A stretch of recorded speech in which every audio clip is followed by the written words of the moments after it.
rule on that today? We are obviously always auditing discovery, and of course it has been a few years since the trial, so there may have been things that we would turn over that have developed since that time, and we're in the process of doing that, but we are not aware of any discovery issues at this time. Indeed, not too long ago, the defense realized that one of the original big murder downloads that we gave them back in August of 2022 had been corrupted on their end, and our staff worked and did hours and hours of work to re-upload all of that, to provide that to them. So my understanding is that they have all that, which they had then at the time. But they have Yeah, certainly not anything new, Not just anything new. something you had to recopy That's and correct. give to them. Okay. How about you,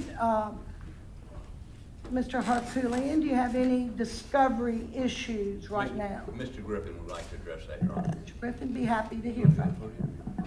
Yeah, I'll come up here, Your Honor, since I'm on the Yeah. microphone. Good morning. Good morning. I want to make a record. I mean, there's ongoing obligation by the state. They say that There's an ongoing they obligation by both of y'all. and so there's some items that we would have expected to receive by now, and we have not. Let me know what those are. What are they? So, as Your Honor well knows, the state has to produce evidence, information pertaining to, that the defense could use to challenge the credibility or truthfulness of a witness. It's called Giglio material, and it's in the United States Supreme Court, Giglio v. United States, and these include plea deals and promises, even secret agreements, evidence of witness bias, and credibility issues of police where there's evidence of past misconduct. And in that category, I have a few items as to secret agreements. There's a co-defendant in some cases, and then he's been charged separately. His name is Eddie Smith.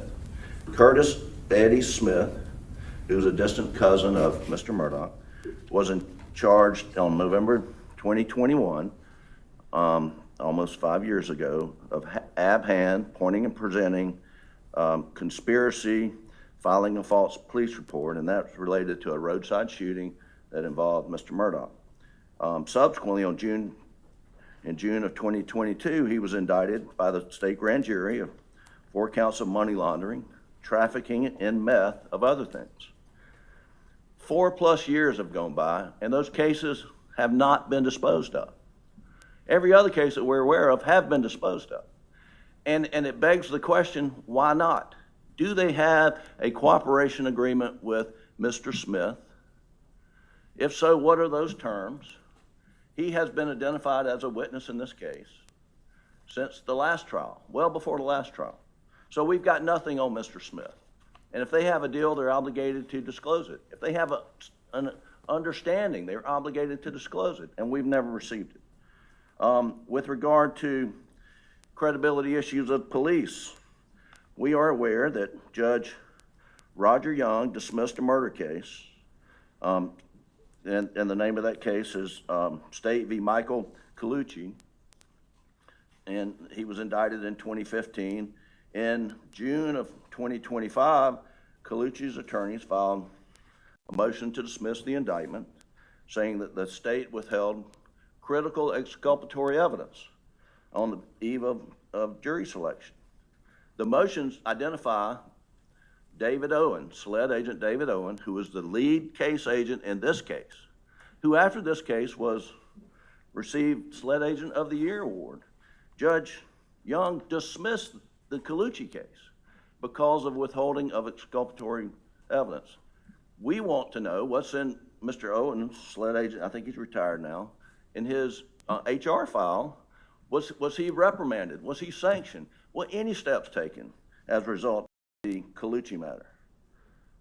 There's another SLED agent who was the lead SLED agent in the financial crimes case.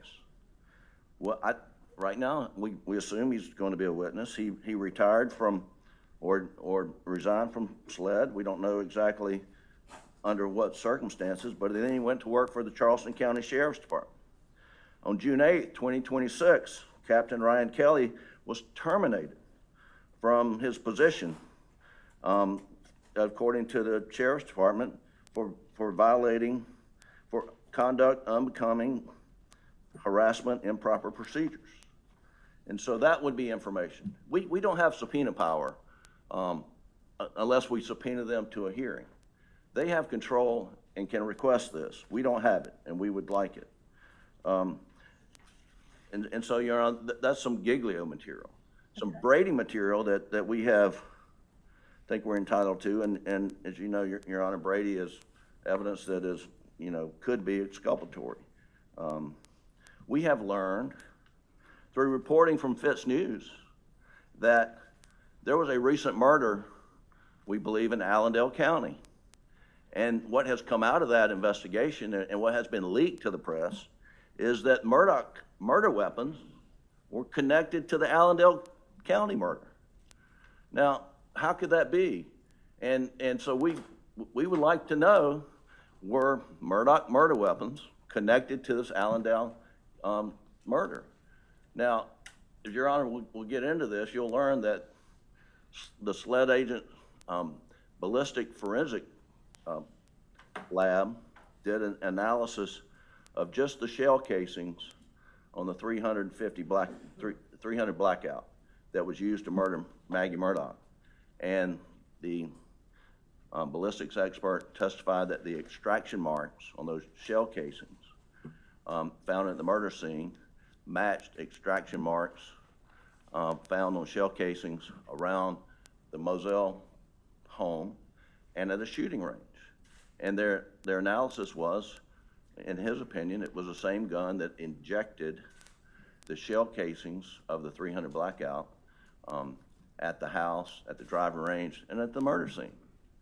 Which leads us to, we don't know if it was the same murder weapon in Allendale, but if they did an analysis of the shell casings in the Allendale murder case, and they're saying it matches the shell casings for the Murdaugh murders, either their test is bad or someone's out there using the gun to murder other people. And so we would like that information. And then there's generally, we are aware that SLED has received tips, because we've received tips. We've not been provided any information about tips of whether it's reliable or not, identifying anyone else other than Alex Murdaugh participating in the murders. We've not received any information. Have they found the murder weapons? Have they found the murder weapons since the last trial? And there's related information underlying all of those. And so we don't think the state is taking their obligation seriously enough to find out what Brady materials out there has been developed and what Giglio material out there has been developed. And this is what we are aware of today, but we don't have the benefit, and we don't have the ability to contact law enforcement and get this information. So those are our concerns. Okay. Mr. Waters, let me hear from you on the Giglio. Yes, ma'am. First of all, I want to say we take our obligations very seriously. I know you do. And have never had a problem. This is the first they've raised these specific issues. They could have given me a call, and if I ever discovered anything of importance, they're the first people that I call, and that's always been our practice. As to Giglio, as to Eddie Smith, they, of course, there is no cooperation agreement. I don't have any secret agreements. If I had any agreement with the individual, I would disclose that to him. They have all the witness statements. They have the state grand jury testimony. They've had every bit of information that we have on, and every bit of discovery that we have on Eddie Smith. And there are no secret agreements. And if I do ever engage in agreement with any witness, I will disclose that immediately to the defense. I understand that obligation very well. Right. As to... And those cases are still pending. That's correct. Yes, yes, Okay. ma'am, Your Honor. As to Colucci and Kelly, we are all aware of our Giglio obligations. And as far as the Colucci matter, the judge, as I understand it, I wasn't involved in that matter, but ultimately dismissed that indictment just without prejudice, just to allow some additional information to be presented back to the grand jury that the individual said that he forgot. But there was no finding that he misrepresented anything. I have made inquiry, and I am not aware in any HR file of a finding of dishonesty or anything like that that would ultimately trigger Giglio. I have made those inquiries and I will renew those inquiries, and if anything is applicable there, I will immediately provide that to the defense, as we do every law enforcement witness in the case. The same thing with the termination of Ryan Kelly from Charleston. My understanding That's a is SLED agent. he was a SLED agent. He went to Charleston County Sheriff's Office. And, deputies served at will, and he was terminated. But the inquiries I've made, and my understanding is that none of that had anything to do with dishonesty or falsification of reports or anything that would go to Giglio, that they were personnel matters. I will, of course, re-verify that, and if there's anything that needs to be provided in that regard, I will, of course, provide that to the defense. But that is my understanding at this time. And again, we always renew our Giglio inquiries for any law enforcement witness that testifies as we move to trial. And obviously, if anything's forthcoming, we'll provide that. But those issues are not there. As to tips, we provided a lot of that information before. But as I said, this case was tried, over 3.5 years ago. And so we are in the process of, correlating. Heck, I get emails from all over the world to this day, but we characterize or categorize those, and there will be any sort of information, no matter how fanciful and far-fetched, and that'll be provided to the defense as well. And so again, that, as you recognize and as we recognize, that obligation is ongoing. We take it seriously, and anything that has developed since that time, we will make sure to provide to that defense. We are constantly always doing discovery audits and discovery checks. All right, well, tell me about the Allendale with I'm sorry, Your Honor. the murder weapons. That's the first I've heard of that. I have never heard the first thing about that. If somebody told me that they had matched that to the murder weapon, not only the first call again I would be making would be to them, and the second call I'd be making would be to Your Honor. That is the first I've heard of that.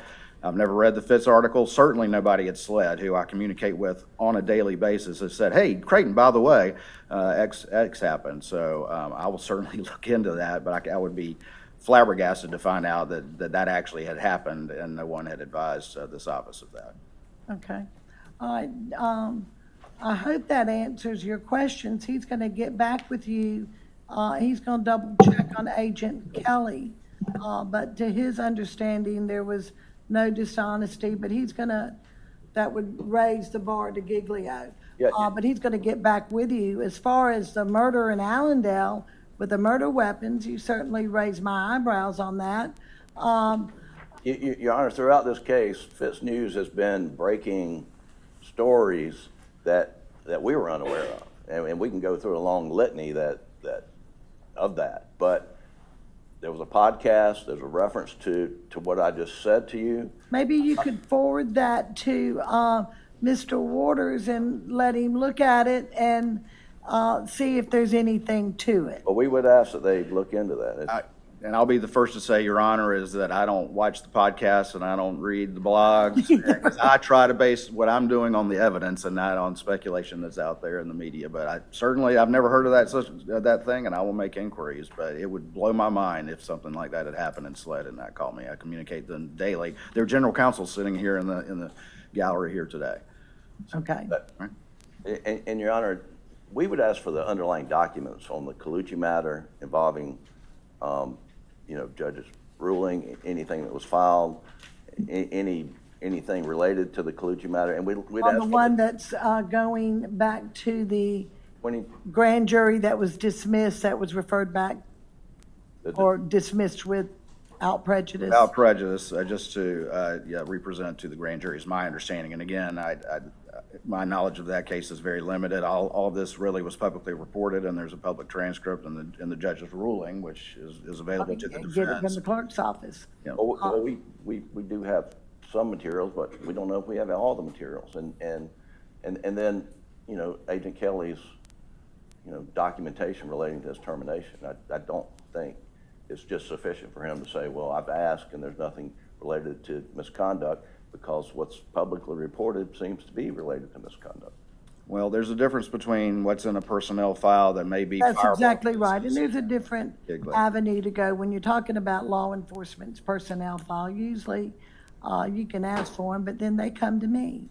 And then I go through them. And in camera. And if there's anything in there that I think that needs to be reported to both sides, not just one, but both, then I'll give it to you. Absolutely, Your Honor. We'd love for that to happen. Here you go. I don't mind doing that. All right, thank you. That's Absolutely. fine. You just, y'all need to get together, get them. I don't want anybody looking at them. It's not, I want them delivered to my office. Thank you, Your Honor. We'll Okay. get that done, Your Honor. Thank you.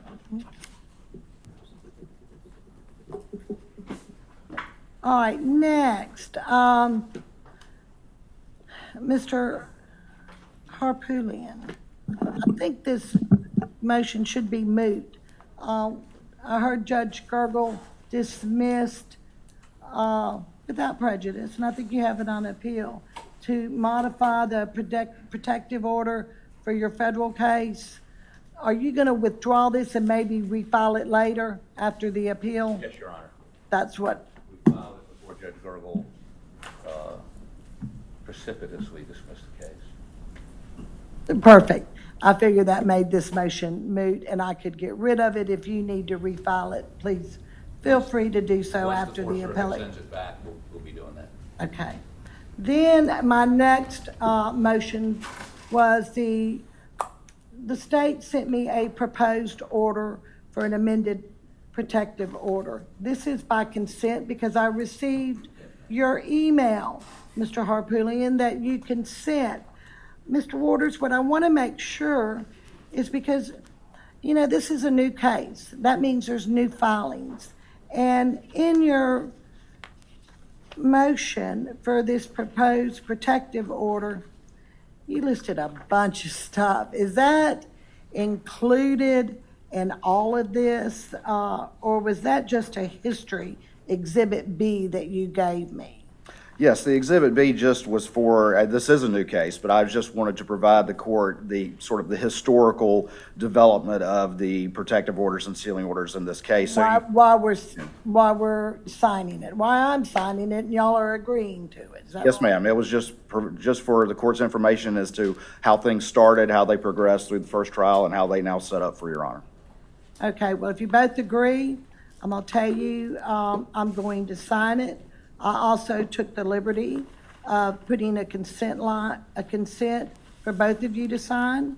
If y'all sign that, I'll have the clerk file it and take it back, to Colleton today. Want us to do it right now, Your Honor? Maybe we approach? And I'm gonna give it to the clerk and that one's done.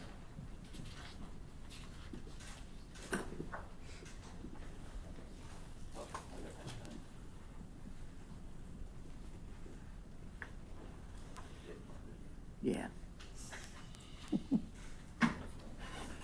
Thank you. Thank you, Your Honor. All right, now the next motion that I wanted to hear, Mr. Harpootlian, I did not get a response from you, but this is for the voir dire. It's a questionnaire, Your Honor, we agree there should be a questionnaire. okay? But we think as this case develops, there's going to be additional questions we're going to want to have in that questionnaire. Now, what we did in Colleton, not that matters to you much, but what we did in Colleton was we had this questionnaire they filled out and mailed back in. And then when they got there was an additional, more case-specific questionnaire. We're not going to be mailing questionnaires to jurors until January. So we've got several months to deal with that. If you just give us to like the 1st of November to flesh that out, I think we can agree on a questionnaire. Is that fine with you, Mr. Waters? Yes, ma'am, Your Honor, we worked together last time to develop this questionnaire, and obviously I think we can do that again, and then if we have any issues, we'll bring them to the court. Well, I looked at it, I thought it was great. It worked very Seems well. like it was helpful. It did. Right. Your Honor, what we didn't address in the questionnaire, and we've got a consultant we're talking to about, is do we ask in that questionnaire a level of awareness about this case? I'm not saying we should, I'm just saying Right. we're examining that, and that's why I'd like till the 1st of November. And of course, in the question, if you do a questionnaire when they get here, obviously we want to know a little bit more about their specific knowledge of the case. But so yes, we agree there needs to be a questionnaire. We may want to add some questions. to that questionnaire. We're just not sure, but we will be by the 1st of November. And what we did last time, Your Honor, that worked very well is we had that questionnaire. The parties went through that questionnaire. We actually then had a dialogue where we agreed based on certain responses of jurors to exclude, and so they were already gone by consent, but we already identified ones that would need additional questioning. And then, of course, there was additional questioning with the court and the parties in private for either the jurors by their questionnaire or by responses in court that just needed further inquiry. And again, we were able to do that in 2 days. And Your Honor, we would ask that there be direct supervision by you of the issuance of the jury summons, how they're picked. There were huge questions, obviously, after we learned of the clerk's conduct about how certain people maybe got on the venire and others did not. She was apparently excusing people, we believe, and of course this litigation would help us, litigation that's on appeal before the circuit, let us develop that. Her daughter appeared on the jury venire, and she, and I guess at the time, either I nor Mr. Waters thought that was unusual, but she was talking to both of us about how she'd make a great juror. She talked to me, I know she talked to you. I'm not saying expecting that to happen again. We've got a new court, but in terms of summonsing jurors, there's a process. The Supreme Court, I found out later on, that there's a list. Actually, they're generated in Columbia, and then the clerk excuses before she issues, he or she issues those summons. There's a screening process. That's what I'm concerned about. In other words, the big list will come from Columbia, but how it gets narrowed down before we ever see it, that would be me Right. and Mr. Waters, concerns me greatly. Again, this is the first that I've heard of any issues with that. I mean, my understanding is with Judge Newman's supervision, obviously a number of ones that were excused based on patent exemptions such as over 65 who claimed that were non-residency issues and that sort of thing. Right, that would be my understanding of what normally happens And when we pick a jury here. We had the whole panel arrive. Yes, there was something like that. Obviously, she was excused. There were also people that had close relationships with with Alex Murdaugh and the Murdaugh family. And of course, we vetted all of that and excused as appropriate. Well, but what was never done, and I tried to get the list, to compare the initial list that was generated in Columbia to what actually were summons that were issued. And certainly there were people that the clerk said, They don't live here, they're over Right. 65. dead, whatever, I get that. But if we never got the original list, so we don't know, and again, call me suspicious, but when we have evidence that the clerk of court is attempting to influence the jury to obtain a guilty verdict so she could sell more books, when did that start? Did it start when she started winnowing down people she thought might be helpful to us? And I'm not saying that could happen again, but I think I need to say to the court, I never expected it to happen the first time. I've been doing this 50 years. I've never seen a clerk of court interfere in this process. And clearly our Supreme Court found she did. Okay. Well, I can tell you, Mr. Harpillion, I certainly don't mind overseeing it. Thank you, Your Honor. That's for sure. And again, Mr. Waters, I will, wherever this trial is going to be, I will certainly make sure that it is on the up and up. I can promise you that. And just to be clear, there's absolutely no evidence that there was any shenanigans with that part of the Yeah, process. I haven't heard of any of that, but, we'll just make sure that everything is done properly. Thank you, Your Honor. That's all I'm asking. And again, I would agree, we were never allowed to look at that piece of it for our motion for a new trial. It wasn't relevant to that. And the clerk was not going to, she never admitted she talked to any jurors. The court, both Gene Toll and the Supreme Court found her to be a horrible liar. So you have to prove it extrinsically. We don't need to go there. We may go there in our federal case, but we don't need to go there. I'm just saying, call me naive. I just want to make sure you are in charge of this process. And it's not deferred to some functionary. No, I don't have a problem with that. Thank you, Your Honor. All right, the Your next, Very motion? quickly, if I could Oh, just yes. say that as we got the dumps from the clerk's office with the jurors, it had the numbers on there with the over 65s and had the return from those individuals. You did get those? That's my We recollection. did, but the question is, who got off that list before we got it? Okay. That's the problem. And do we have any You evidence? just want of that? the original list. I want the is what original you want. list, and I want you I to, understand. I want you to have the original list. So when summons goes out, when the summons go out, you know that everybody was on that summons list was summoned unless you were told they were dead or, and again, I'm a little paranoid after our last experience, not realizing the clerk was trying to fix the jury. Okay. Well, I will, I'll make sure I speak with the clerk before that process. And Your Honor, certainly Mr. Waters is not vouching for her veracity and truthfulness here today. I understand that we're here because she attempted to fix the jury, right? Am I I missing think something? I think he understands. Let me hear from you, Mr. Ward. Well, look, I there think is he no, absolutely understands no. why we're here today. You know, I went through a lot and actually, suggested a lot of these procedures. Ultimately, all we were trying to do, recognizing the uniqueness of this case, and there's no denying it, is get a fair and impartial jury. And, Right. and the process that we put in place worked very well. That actually the person who was handling all that and sending out those juror responses, it was, there was multiple staff involved, and all of that was under the supervision of Judge Newman. So we certainly, understand what the Supreme Court ruled, but, I know Your Honor will supervise whatever process, and my only goal and my only intent is to have the first screening process take place and then give us the jurors that are in play, and then we'll put together a fair process to put 12 in the box. I agree with you, Mr. Waters. I'll take care of that. You don't need to worry. Neither one of you. All right, next motion is going to be the state's motion in limine to exclude evidence of the polygraph. Let me hear from you, Mr. Waters. Yes, ma'am, Your Honor. Your Honor, this was just a prophylactic motion in limine that we filed prior to the first trial.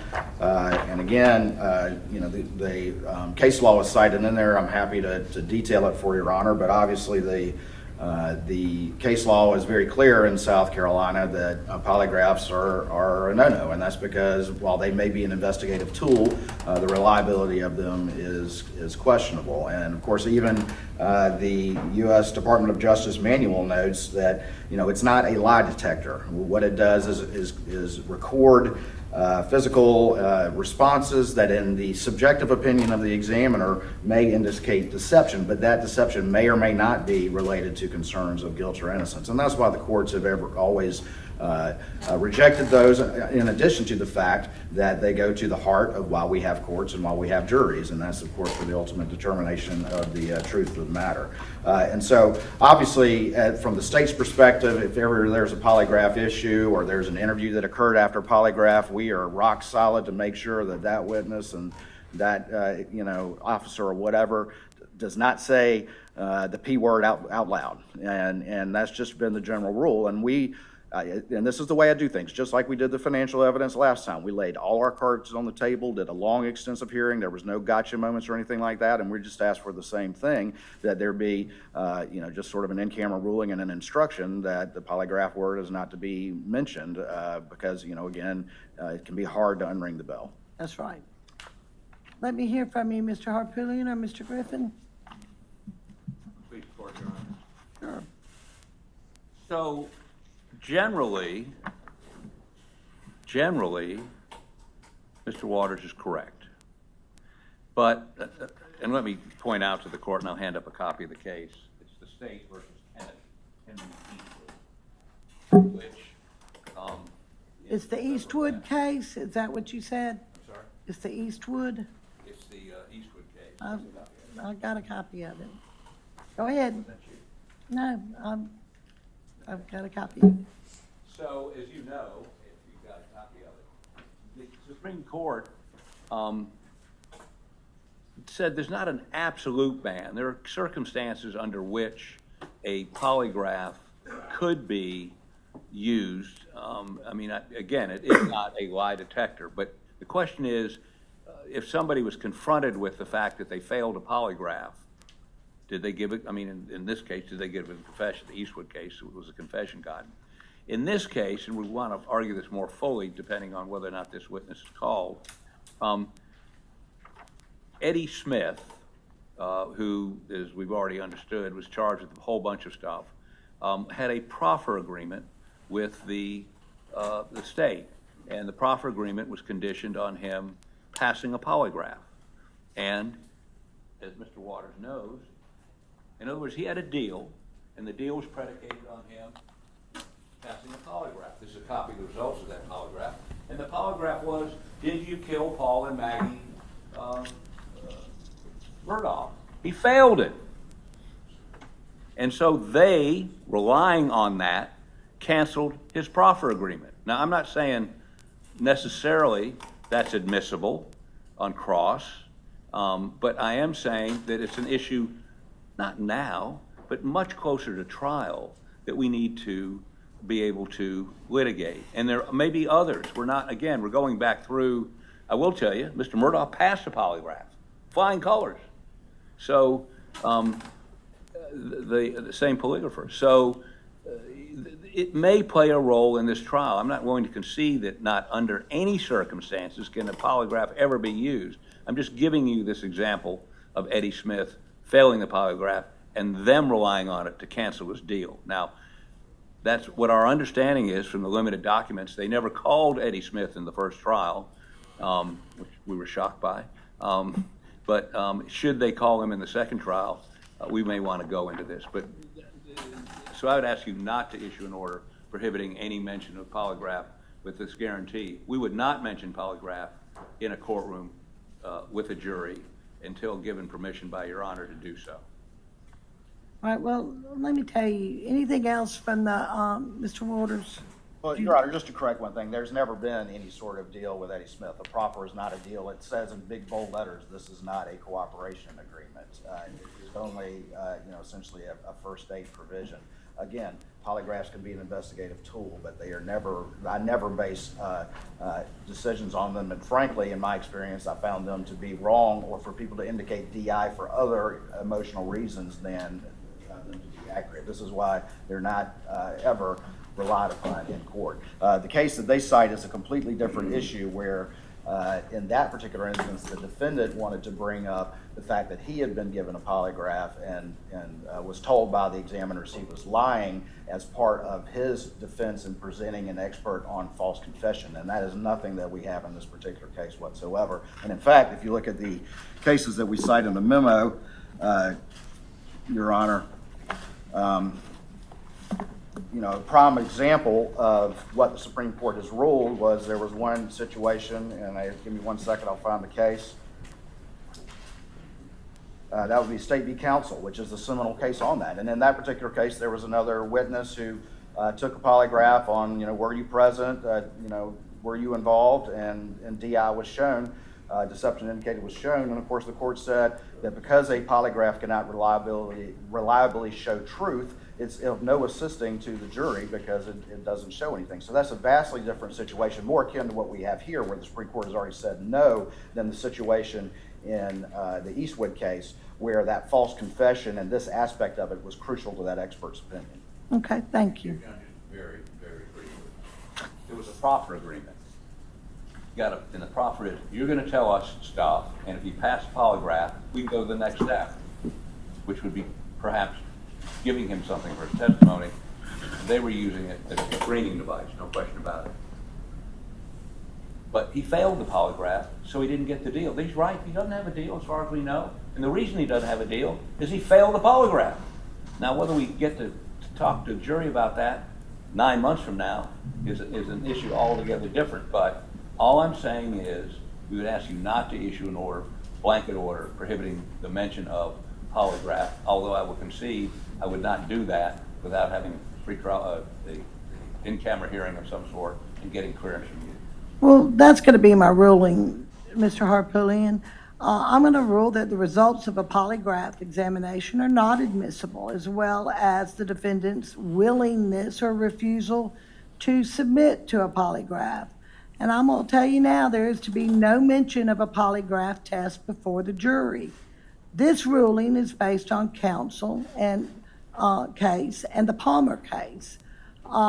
Should the defense seek to introduce any evidence or testimony or reference concerning a polygraph examination, you must notify the court and obtain a ruling outside of the presence of the jury, or risk this case being a mistrial. You understand? Well, I think, Your Honor, you probably shouldn't threaten mistrial. You should threaten contempt. Contempt. Yeah, you don't want me to hold you in contempt, Mr. Well, I don't want you to Harpillion. mistry the case. And I might mistry it if you start screaming polygraph. So without letting me know beforehand. You understand? I want to make sure everybody's on the same page. I got it. I think I suggested it. I agree with you. I Okay. just wanted you to know there are circumstances, and that's one where we may seek to do that. We're not going to do it without getting your approval, and Perfect. that may come up in the context of his testimony. He may say something that. I mean, you never know what happens at trial. Right.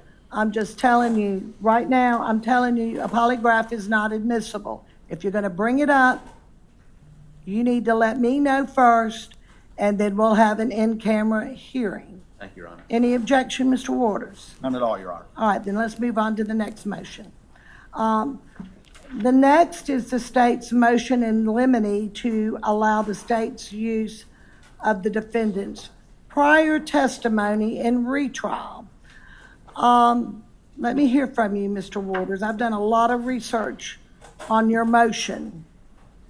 Yes, ma'am, Your Honor. Obviously, at the first trial, Mr. Murdaugh, who of course had given multiple statements to the police, in which he said he had never been down at the kennels. He had told all his law partners, all his friends, all his family that he had never been down at the kennels either. And obviously, during the state's case in chief, we presented witness after witness who knew him very, very well, saying 100% that's his voice on the kennel video, which again was taken at the scene with the victims and according to the timeline, just moments before they died. And so he ultimately, with the full waiver with Judge Newman, said, I'm going to testify and I want to testify. And of course, right out of the gate, the first series of questions asked by Mr. Griffin on direct examination was an explanation of why did you lie about being down at the kennels. It was the most important issue in the case at that point. Obviously, as a general rule, under Harrison, a defendant's testimony at a former trial is admissible, and I'll get to the statute in a second. And then I'll also, of course, under Rule 804A1, it would be admissible, of course, based on unavailability, assuming that he would refuse to or exercise his Fifth Amendment right at a second trial. The issue, of course, boils down to the statute. And of course, the statute says that the testimony of a defendant in a criminal case shall not be afterwards used against the defendant in any other criminal case except upon an indictment for perjury. And of course, our position in that is that this is the same criminal case. This is not an other criminal case. It's the same indictment. It's the same allegations. It's the same case that we are doing. There's no question that we are starting the evidentiary presentation again from new, but that doesn't change the fact in the plain language of the statute that this is the same criminal case. And we cite That's the critical distinction for the statute. Either you're in the same case or you're not. I agree, and we cite Tucker for that proposition. Now, I do agree that Tucker's a little different. It was a death penalty bifurcated case in that the guilt phase was affirmed and the sentencing phase was reversed, but the court clearly said there that during the resentencing phase that prior testimony was admissible because it was the same case.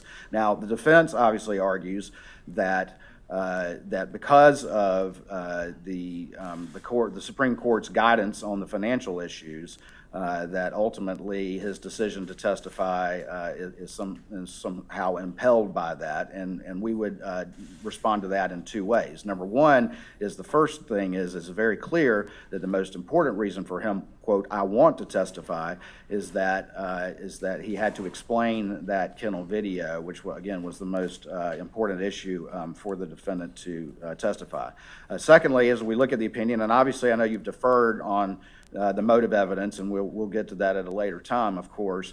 But the Supreme Court, while saying that perhaps the trial court let the state go too far with that evidence, the court did say that the court appropriately ruled the evidence admissible under 404 and did appropriately admit at least some of that evidence. So ultimately, depending on how Your Honor rules on that motive evidence, admission of any prior testimony, should the state decide to do so, could be very much tailored to whatever the appropriate parameters are based on this court's ruling as to the extent of that testimony. Right, I think it would go along with what financial crimes are allowed in at the time of trial. Absolutely, absolutely, and the state certainly understands that and is willing to do that. And then even aside from that issue, clearly whether it's impeachment of this defendant should he testify again, or if the defense were to present a new theory through evidence that would be refuted by this testimony, I think that the law is very clear that then it could be used for impeachment to sort of, if they change tack, then it would be fair game regardless of the issue of the statute. Okay. Who's going to argue that? Mr. Barber will address. Mr. Barber, come join us. Good morning, Your Honor. Good morning. Of course, we oppose this motion on two grounds, a statutory ground and a constitutional ground. And I would like to address the statutory one first on the generally accepted principle that if a constitutional issue could be avoided, that you should rest on statutory grounds. And the statute here is 1911-50, which, as Mr. Waters said, prohibits using his testimony in another criminal case. And so we're concerned on what is the same case versus another case. At 10:23 a.m. in this hearing, Mr. Waters, standing at this podium, said, quote, "This is a new case." That was his statement on behalf of the state. On a different motion, he said, quote, "This is a new case." Now, for the purposes of this motion, it becomes, again, the same case. The defense's position is that a trial de novo is another case, that is the logical, rational conclusion from the statute, that the purpose of the statute is to protect the ability of a defendant to testify in one criminal case without a broad, irrevocable waiver of his Fifth Amendment rights.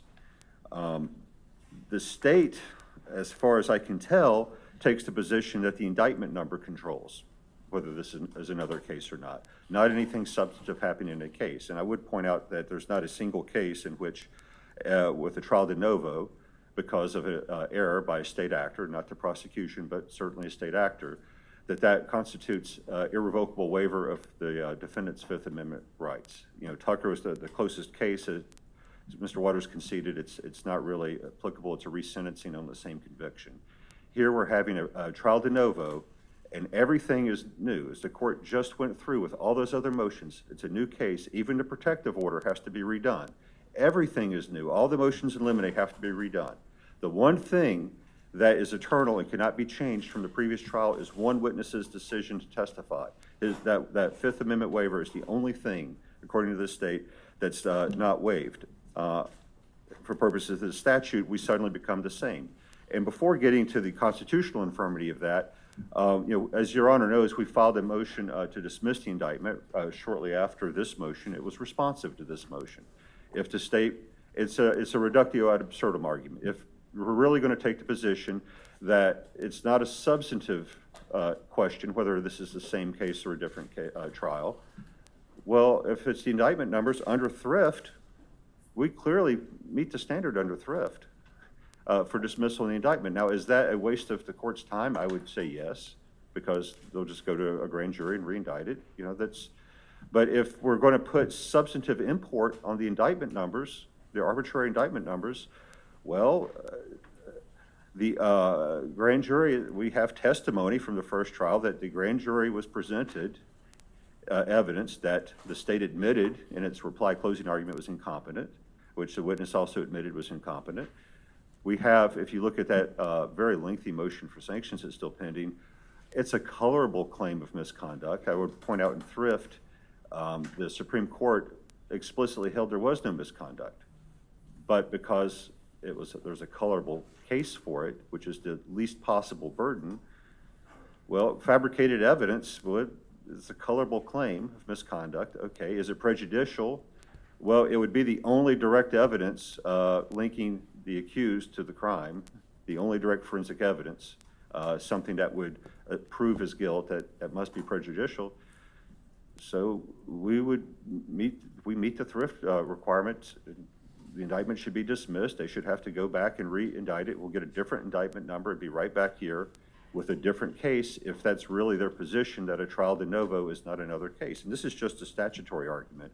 There is, of course, a constitutional argument, which is the Harrison argument, which is that because he was testifying to address evidence that was ruled to be inadmissible, that his Fifth Amendment waiver cannot be held in this new trial. I mean, that's the clear holding of Harrison. It clearly, in Simmons as well, which was a suppression hearing. In that case, someone testified in a suppression hearing, and electing to assert that Fourth Amendment right in a suppression hearing, you're not required to waive other constitutional rights. The case law clearly held, and Your Honor indicated that you've done a lot of research on this, that a witness cannot be required to surrender his constitutional rights to address inadmissible evidence. And I think Mr. Waters agrees with that, and that the dispute is whether or not he was testifying to address the financial crimes evidence. But as our response motion, with many quotes and block quotes, that was explicitly preserved. In Harrison, it was just an inference. In this case, counsel repeatedly put on the record why he was testifying.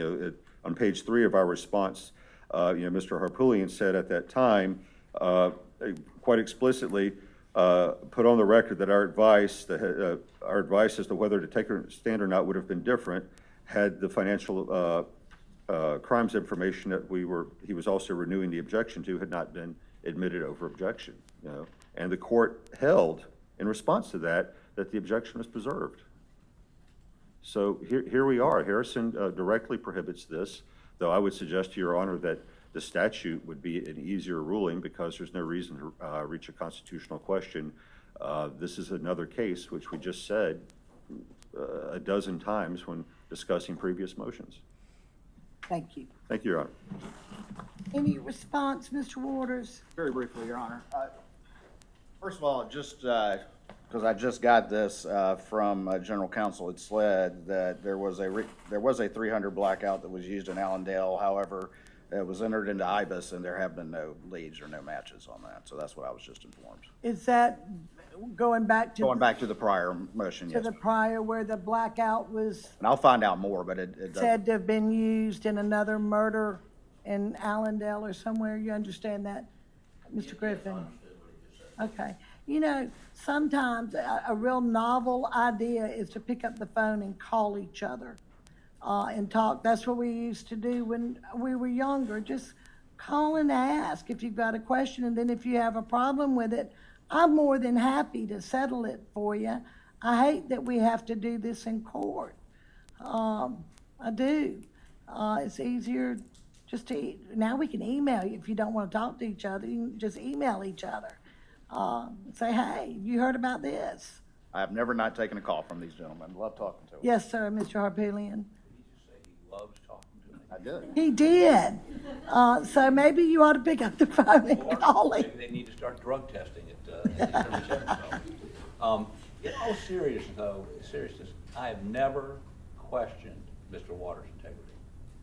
But as a result of this case, I cannot help but question the SLED lab integrity and the SLED agent's I integrity. understand, but see how easy it was for him to make a phone call and turn around and give Mr. Griffin an answer. So, okay, and the answer is SLED entered it into some database and got no matches. Did they pull the shell casings from the Murdaugh trial and compare them to the shell casings to this And that's not what I heard. That's not what I heard. And remember now, and if you've read the sanctions motion, they misled Mr. Waters about the blood spatter for months. And misled us, and misled an expert. That was the SWED lab.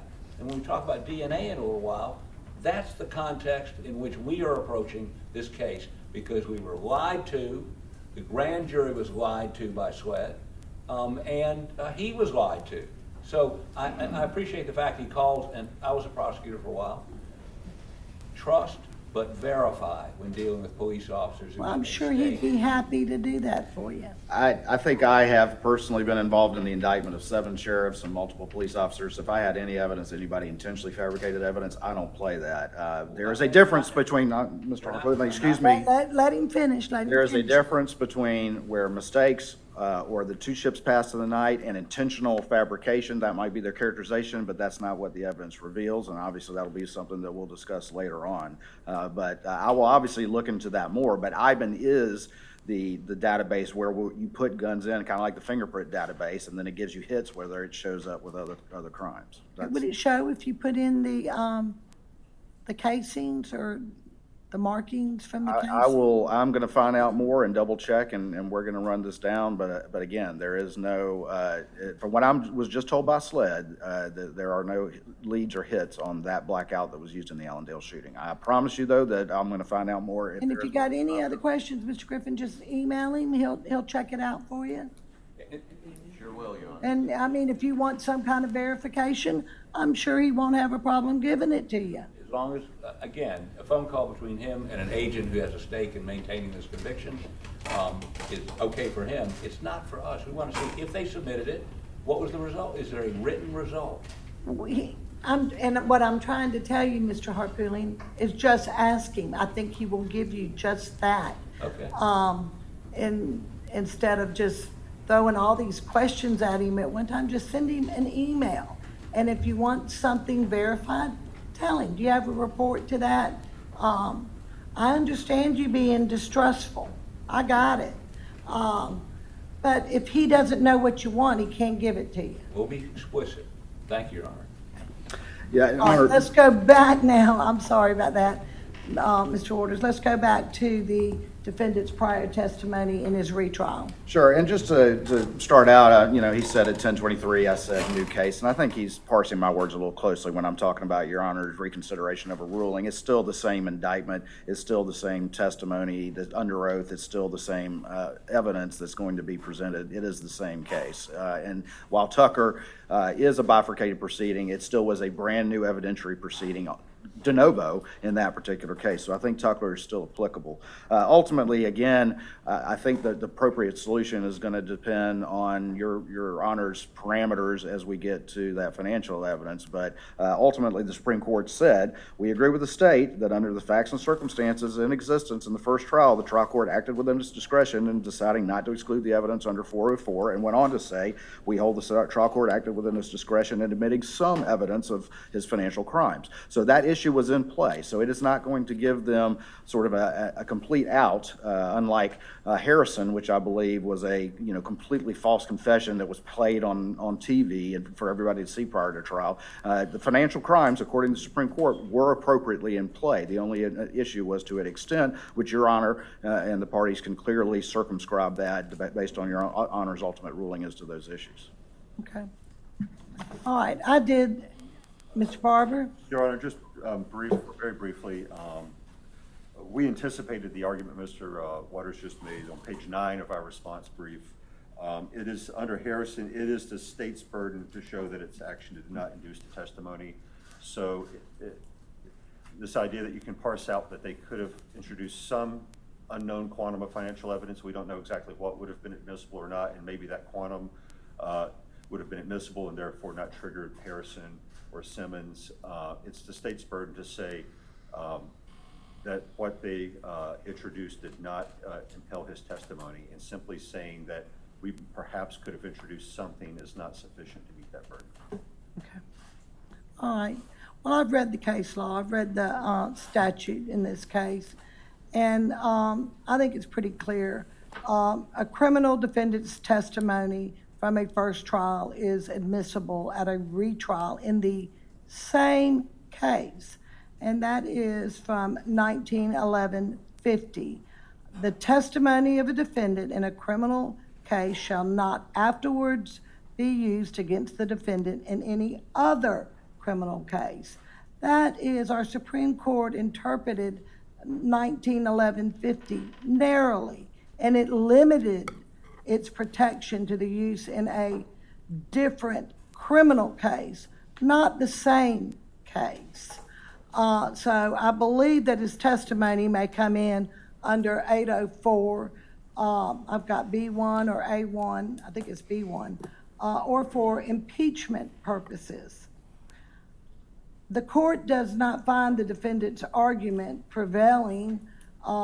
I think you rely heavily on Harrison versus U.S., where the defendant was forced to testify as a result of the prosecution using illegally obtained confessions by the defendant.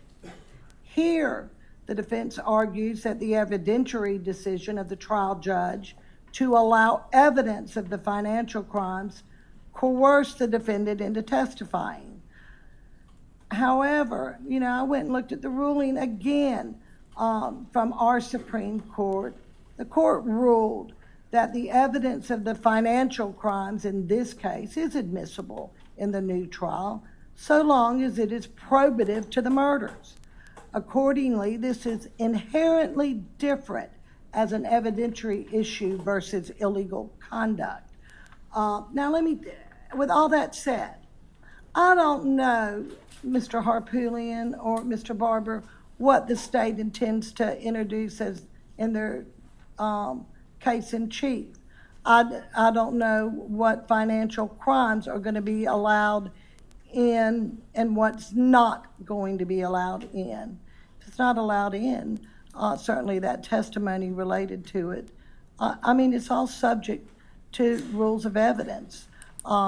If it's not relevant, it's not in your case in chief, then that prior testimony is not coming in. Obviously, I think you agree with that. Yes, ma'am. But I do think, when you testify in a case, there's consequences.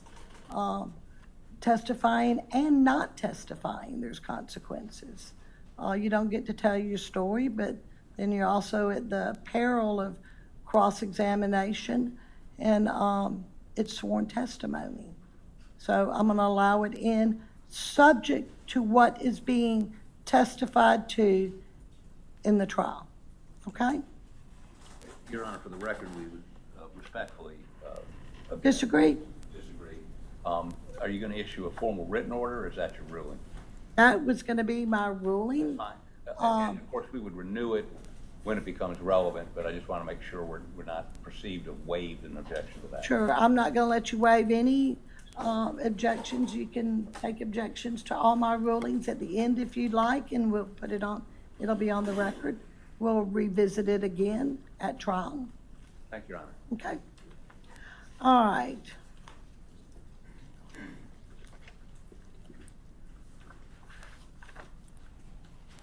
Now,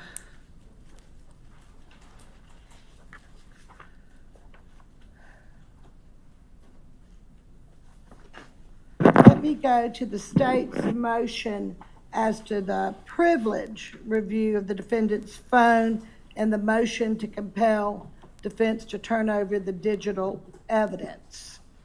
Thank you, Your Honor, and may it please the court. Just to kind of set the table a little bit, and I know we have done so in our motion, the night of the murders, Mr. Murdaugh, although he was referring to his phone saying, see, hey, I called Maggie, see, I went, at that time, the phone was not downloaded. It was not until 3 days later on June the 10th that that actually a 14th Circuit investigator, who's now a SLED agent, did an advanced logical download of that phone, of course. And so there was that. And then later on, after the side of the road happened, or I think it was maybe in August, excuse me, then his phone was seized again, and there was a download done by SLED at that point, okay? Obviously, he's a lawyer, and like any case where we have a phone, but particularly one where there's a lawyer involved, we had in both instances, the first one was done prior to the Attorney General's direct involvement, but there was a privilege review done in order to protect the rights of the defendant, right? And so ultimately, the investigators only and the prosecutors only received the redacted parts of that phone, whereas the defense always got the unredacted copies with everything on it. Right. Same thing happened with the SLED download. It was privilege reviewed by a taint team at SLED, and then the investigators and prosecutors only got the redacted portion, of which thousands of messages were excluded. The defense got the unredacted portions as well. So the first part of this motion is, and I believe they consent, so I'm not going to talk too long about that, is that since that time, of course, there's been a number of developments, and we painted a broad brush because, frankly, Your Honor, the last thing in the world I want to do is to become privy to some communication I'm not supposed to. In fact, we go through great lengths to ensure that doesn't happen. But we've since had, I think, 12 attorney-client privilege waivers from former clients of his. He, of course, has pled guilty to conspiracy with another lawyer and a banker. And so those things, I think, would require a reassessment of that privilege because of either attorney-client fraud or these waivers. And so we propose to do that with the taint team. And then we also propose, and I think they agree to this, that we would identify new communications to be released to the prosecution and investigative team, but give them a chance to review those without us seeing them and make any sort of issue they want. And if there is an issue, we'll bring it to the court. Are these waivers, are they affidavits, or what are they? Or Yes, during the course of the financial investigation, many of the clients executed written waiver or attorney-client okay, privilege so there's a waivers. written waiver from these clients. That's correct. Yes, ma'am, Your Honor. Okay. Any objection to that being sent back to OGC and reevaluated? No, Your Honor, we don't object to the process that was described in Mr. Waters' motion, where the taint team would bring to our attention and the court's attention any potentially privileged stuff before the prosecution receives it. Okay. All right, the next part of this is that early on, of course, we were told that there was a defense extraction that had been done. We've now, since their response, they've said that it's a logical extraction as opposed to a full file extraction. The thing about phones is that they really represent a snapshot in time, right? They are, I hate to use the word breathing, but they're sort of living items where the evidence on them can change through manipulation of the phone and just how they operate from one day to the next. And so ultimately the defense had that extraction. We never asked for it at the prior trial. They, of course, never used it and didn't call the examiner who did that. And so we filed this motion to ask for it. I think, for the sake of right now, I think the defense has raised these constitutional objections while we have our arguments where we believe these things can be authenticated other ways and that there would not be an act of production Fifth Amendment violation. At this point in time, I'm going to state that I think a better solution might be, because under Rule 5, of course, their disclosure obligations require them to disclose those if they plan to use them in their case in chief at trial. The problem, that, as I see it, and why we ask for this, is that those things can't really be easily assessed, overnight, right? Because they are very large. And so what I would suggest and request of the court is that, and I understand that during trial things can change, but that there be, and ultimately a scheduling order whereby, at least it's this issue, they can declare that intent or at least give this information, if they're going to use it, to the state in a reasonable enough time prior to trial so that we're not broken down with a jury on ice so that we can assess a phone dump of 256 gig phone. All right, so you agree that they don't have to turn it over to you unless they're going to use it in their case in chief? I think, unless it's provided that it's not protected by attorney-client privilege. It's not protected under the Fifth Amendment. Well, I think what I'm saying is we raised arguments as to why the Fifth Amendment would not apply in this case, why attorney-client privilege and work product would not apply in this case. And again, we're not asking for the opinions of the examiner or the impressions of that. But what I am saying is at this point in time, given their consent on the privilege review, am not willing to, push us into this particular thorny issue at this time, as long as maybe we have a remedy that if they are going to use it, it is provided to us in You sufficient weren't time. noticed. That's correct, yes, ma'am. I think that's a fair resolution. Any problem in giving him notice if you're planning on using anything from this phone in your case? No, Your Honor, we didn't use anything the first trial because the full extraction the state did less than a month later has that and more. So I don't anticipate that we would use it at all, frankly. We didn't. All right, well- I have no issue with giving notice if we change our mind. Well, let me ask you this. I set the trial for April the 5th, and I intend to stick by it. How about, if you're going to use anything, can you turn it over to him by March 1st? That'll give you like 30 days to have any rebuttal or expert witness or any objection to that?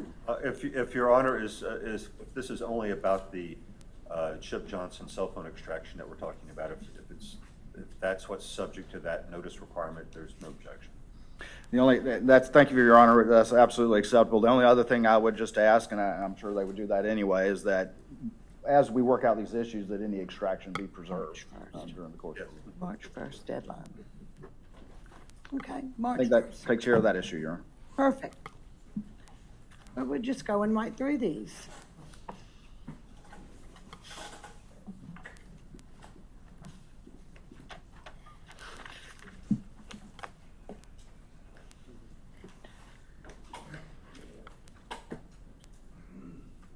All right, let's talk about the DNA. This is the defendant's motion. This was brought up at the status conference. The way I left it was to find out if there was any a viable sample to test. And I want to make sure I got this right.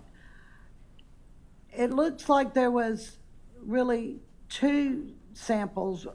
A sample the state tested, and there's some leftover, for a lack of a better word, leftover stuff. I don't know that it contains all DNA in it, but leftover. Then there's a reserve DNA sample. So I want to make sure, because there's two. Am I correct in saying that? Yes, ma'am. So these are, of course, the fingernail clippings. Right. And so you got the clippings in the package. As I understand it, a representative sample was prepared and tested. And from that, there's 47 microliters of extract remaining. And testing can proceed from that. There is also, though, the reserve portion of that sample itself that has yet to be processed, which The same sample. the same set of Same- fingernail clippings, Right.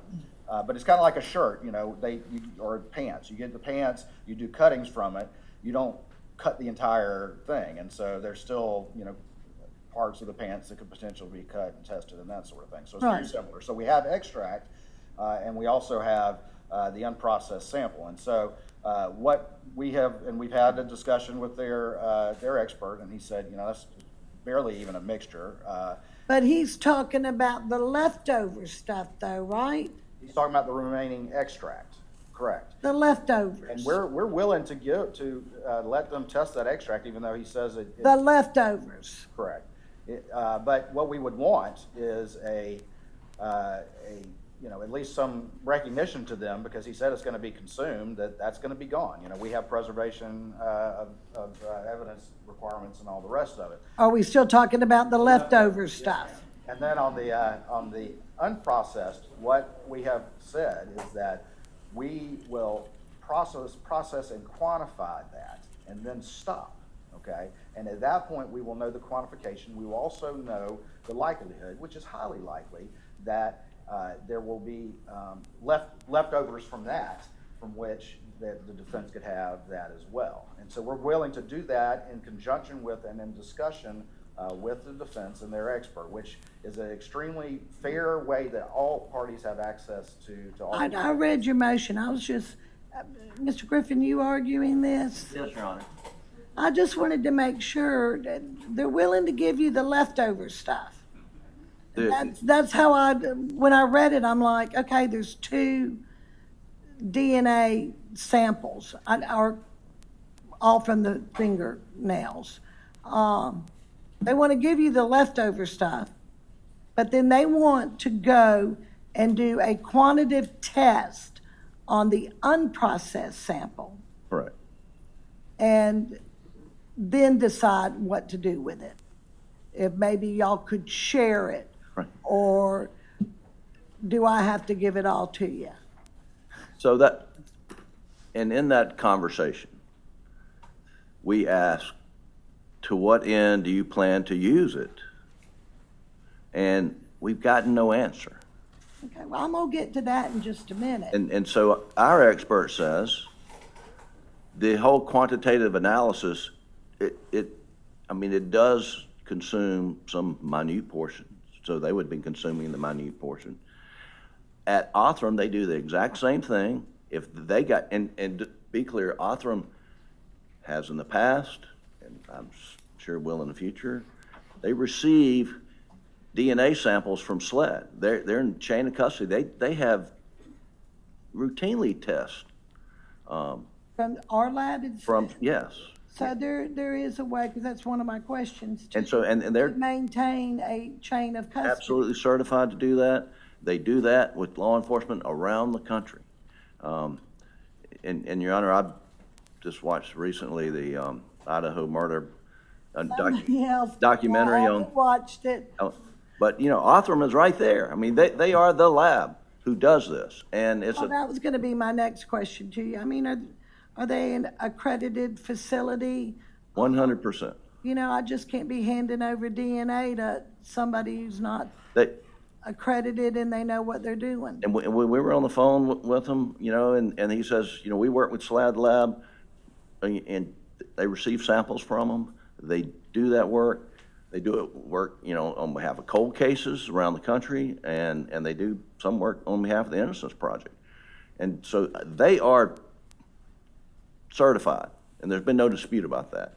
And they, what Dr. Middleman says is, what's their scientific purpose for doing quantitative analysis? What are they going to do next? Because we'll do quantitative analysis, and we'll share that with them. And then we'll give everything back to them when we're done. And we're talking about the unprocessed. Both. We're talking about both. Both. So there's, leftover extraction that was processed, Right. and we want to test that. And then we want to have the unprocessed and to do a quantitative analysis and then include that in the testing. I mean, and the question is, if you're doing STR analysis of the same DNA sample, why do you think anything different is going to happen? I mean, Well, let me ask you this. If Othram is willing to process it, yeah, absolutely. Quantitative analysis and give it, before they do it, the next step. I mean, we'll do that, and we'll share it with them before we do anything further. is there, can they do the other test, the STR testing? I'm confident they do STR testing They could do the STR and the SNP. and the SNP testing. Yes, they can.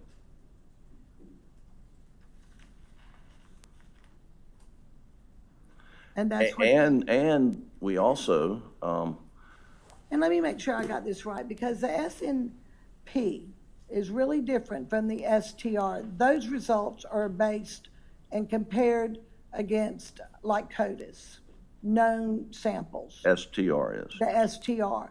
The SNP is a bigger, I want to say a bigger database, because it's Well, let's- genetic. So like all the people who 23andMe. 23andMe and all the other If you or I or agencies. anybody in the courtroom gets a sample, submits it to 23andMe, that's a SNP analysis, and that uses a whole lot more of the genome, a whole lot more of the DNA. Not that it's going to give you the one individual, but what it might give you, and no guarantees, is a family tree that you might can trace back. Is that right? Absolutely. Okay. And in addition, what Othram can do, so we do know that this sample, this is male, the unknown male. So there's Y chromosome in that sample. Othram can test and analyze that Y chromosome, and depending on how much it is, they can go back to origin. Like, is it an Asian? Is it a white male? Is it, I mean, and they're able to do that. And so they have so much more capacity than the SLED lab. And it's expensive, and we're wasting time, and we want to pay for it, and we want to get on with it. Well, I already told you I'd let you pay for it. That's a given. That's going to happen. How long is it going to take them to do it? Well, we put in our supplemental memo that it would take 60 to 90 days. I mean, honestly, he says, you know, we'll make it a priority. We can do it in 60 days. And I said, well, how about, don't say that. Let me say 90 days. But, you know, but what we'd like to do is have it all at one time so we can do it all at one time. I understand that.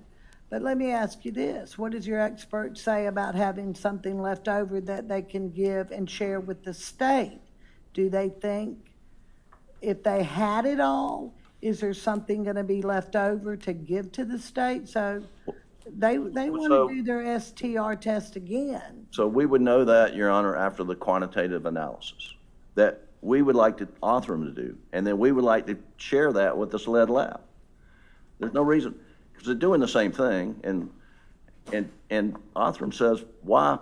Well, if you're going to share the STR results, you're going to share the SNP results? Well, Your Honor, I didn't say I was going to share any results. I mean, I said they could do that. The rule doesn't require us to share results of scientific analysis unless we intend to use it, but. Right, I agree with you on that. But I'm asking, if they wanted, you volunteering to do the STR, which they want to do also. Well, I'm not sure they want to do that, Your Honor. I haven't heard that. I've said, to what end do you want to use this after doing a quantitative analysis? Well, what are you going to do with it? You know, you going to do the same thing twice? You expect a different result?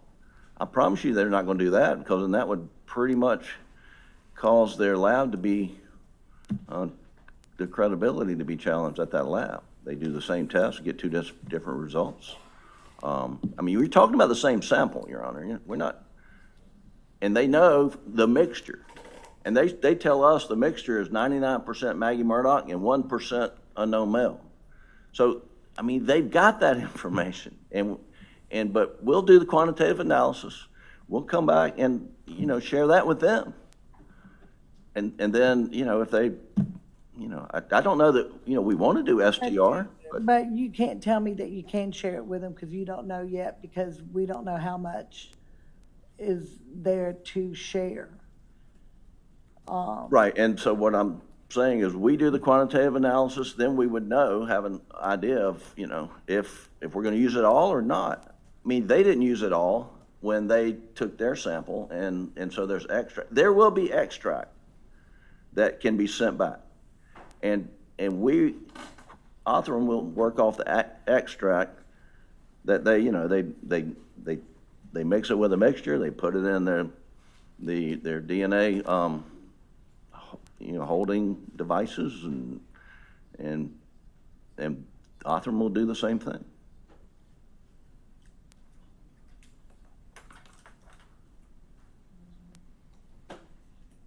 All right, let me hear from you, Mr. Waters. Thank you, Your Honor. This is, first of all, the first time that I've heard that they said they would share. In fact, what I was told expressly was that they would not share anything to start out with. But Well, I don't think they want to share the results with you. All right. Okay? Yeah. Is what they're saying. However, you know, if they want to do the STR, I think I'd make them share the results with you on the STR. They want to do the SNP for themselves, and they don't have to share it with you under the rules of discovery. Okay. Well, and so first of all, I was informed. Unless they use it in their case in chief. Right, and hopefully with sufficient notice. But my understanding is, and I was just, texted this, is that they are not accredited in STR. They are accredited in the SNP testing. Okay.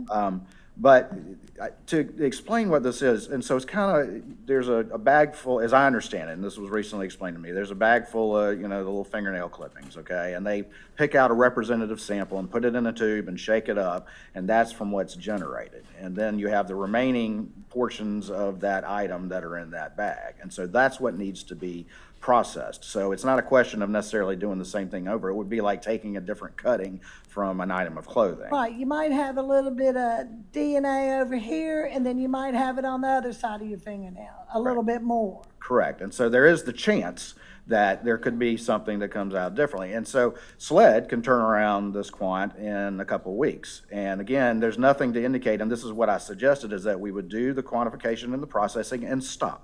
Okay, we're not going to proceed forward with STR on it without calling the defense and letting them interface with their expert. And at that point, we'll know, which is probably likely, that there'll be enough for SLED to do STR or YSTR, and there'll be enough extract for them to do what they want. But their own expert has indicated, with the quantification for the leftovers, that it's 3 alleles. He's like, that's hardly even a mixture. It's over 99-1. He's like, That's the leftover. Right, stuff. that's true. But he says there's Not the unprocessed. They want it all, so maybe they can get something to test. and I am happy to facilitate that, but we have to have a fair access to that second half as well. And that's what we're offering to do, and to do that with the defense. So again, SLED has the burden of proof. SLED, or the state has the burden of proof. Well, SLED has custody. You can't tell me either that if you prepare the reserve sample, that there's going to be enough for them to do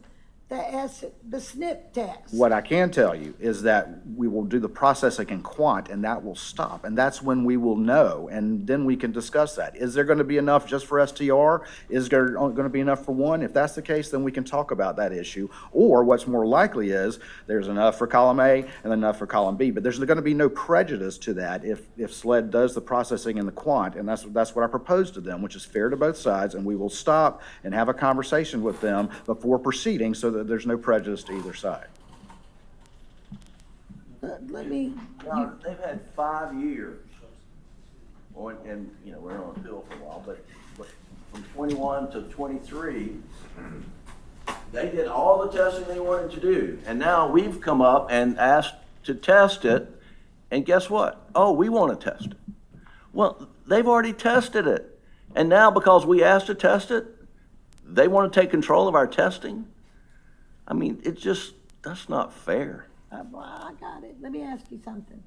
Do you know if you can do an SNP and an STR test from the same sample?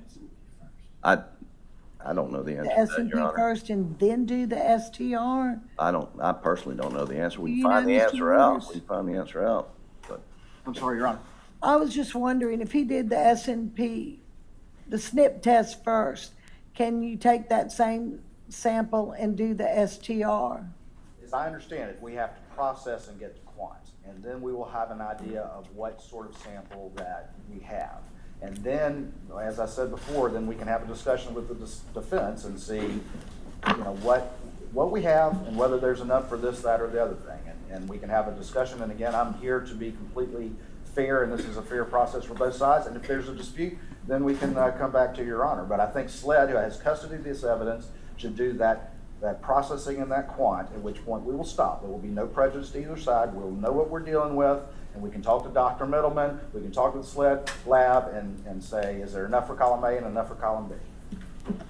And I want to correct something. Let me ask you this. Are you expecting a different result from your retesting of this sample on the STR? I'm not expecting a different result, but there's always the chance, just like if there was a different cutting from the same clothing.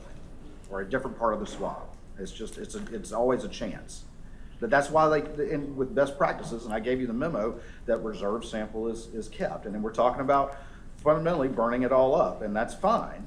It is best practice for a law enforcement agency, particularly with the Preservation of Evidence Act, to keep stuff in reserve. But if we're gonna burn it, then it needs to be burned in a fashion that is fair to both sides. We can rush job this quantum processing. There'll be no prejudice to either side. Stop there, and I'll talk with the defense. And if again, Dr. Middleman already said with the 3 alleles and the leftovers that it's unlikely that he can do anything with that. But we'll have that conversation. We can do the quant analysis and share it with them, Your Honor. We can do the quant analysis.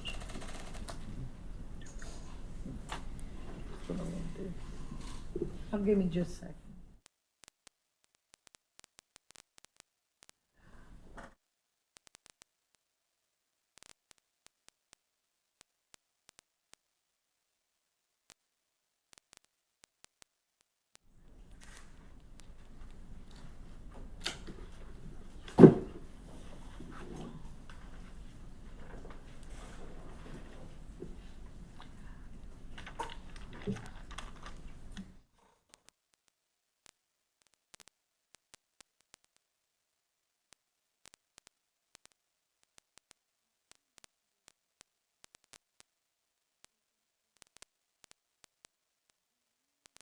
If Othram is accredited to do STR?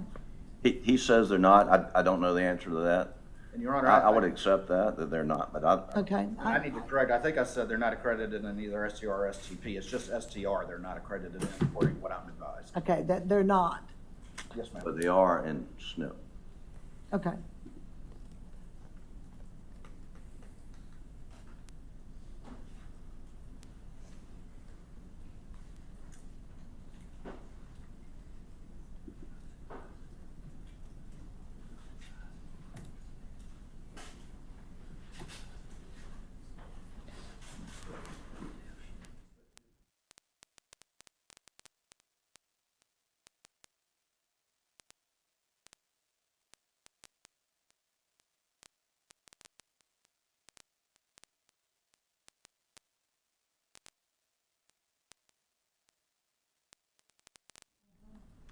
I was also advised as well that because of the FBI accreditation standards for law enforcement, that SLED has to run the processing first. So it really needs to go, consistent with their accreditation, needs to go from SLED to them. But that's why we're willing to stop and again do nothing without any prejudice. But their general rules are it can't go the other way based on the accreditation and the FBI standards. You have any response to that? He's saying that if I let you go, let Othram do the analysis first, that then their STR won't be accredited. You know anything about that? I don't know anything about that, Your Honor, but let's step back and look where we are. We're at the defendant. He's asking for this. Who can complain? Understand. It's only us, and we can't complain if the court orders SLED to do something that we've asked for. I don't think it jeopardizes SLED's accreditation because in one single case, which they've had. It's not often that I get the defense asking for DNA. That doesn't happen very often. Well, there's a lot in this case that you're going to find out doesn't happen very often, but this is one of them. And so, Your Honor, they do quantitative analysis as part of their accreditation. I mean, it's not like they're doing something that's outside Othram's accreditation. I mean, they are accredited. Let me ask you, I mean, what harm would it be? Because if I give you the leftovers, they've already done the quantitative analysis on it. Is that right? Give them the leftovers. If I give you the leftovers and let them do the quantitative analysis on that and then hand it over to you, so whatever left over, they did the quantitative analysis, you could give back to them and they can do their STR. What's wrong with that? That way they can keep their accreditation for their STR. I'm just trying, what if he gets a different result? And he wants to use it at trial? And I'm trying to make sure you get your SNAP test. And I'm gonna make sure that you get it. You know, and from talking to Dr. Middleman, he says to me, what's the scientific purpose, or do they want to do this? What's their next step? If there's no next step, then there's a risk when you do quantitative analysis that it will get destroyed. And why take that risk? Now, first time I've ever heard him say, and you talk about we need to communicate, I've emailed him, we've had conversations about this, and I've said, what's the scientific basis? What do you plan to do with this once you do this thing and stop? And today, for the first time, he says STR analysis. I've not heard that before. But I thought I saw it in his motion. Did I not, Yeah. Mr. Waters? And also in an email to Mr. Griffin as well. well, I overlooked that too, but still. I can find it.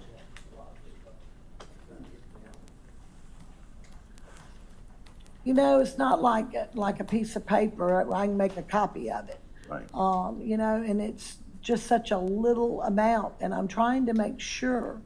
I want you to have your test. Well, if certainly we can get the leftover extraction pronto, that would get us moving. And Your Honor, if I could, this is an email to Mr. Griffin, Harpootlian and Barber and associated folks from July 21st, 2026,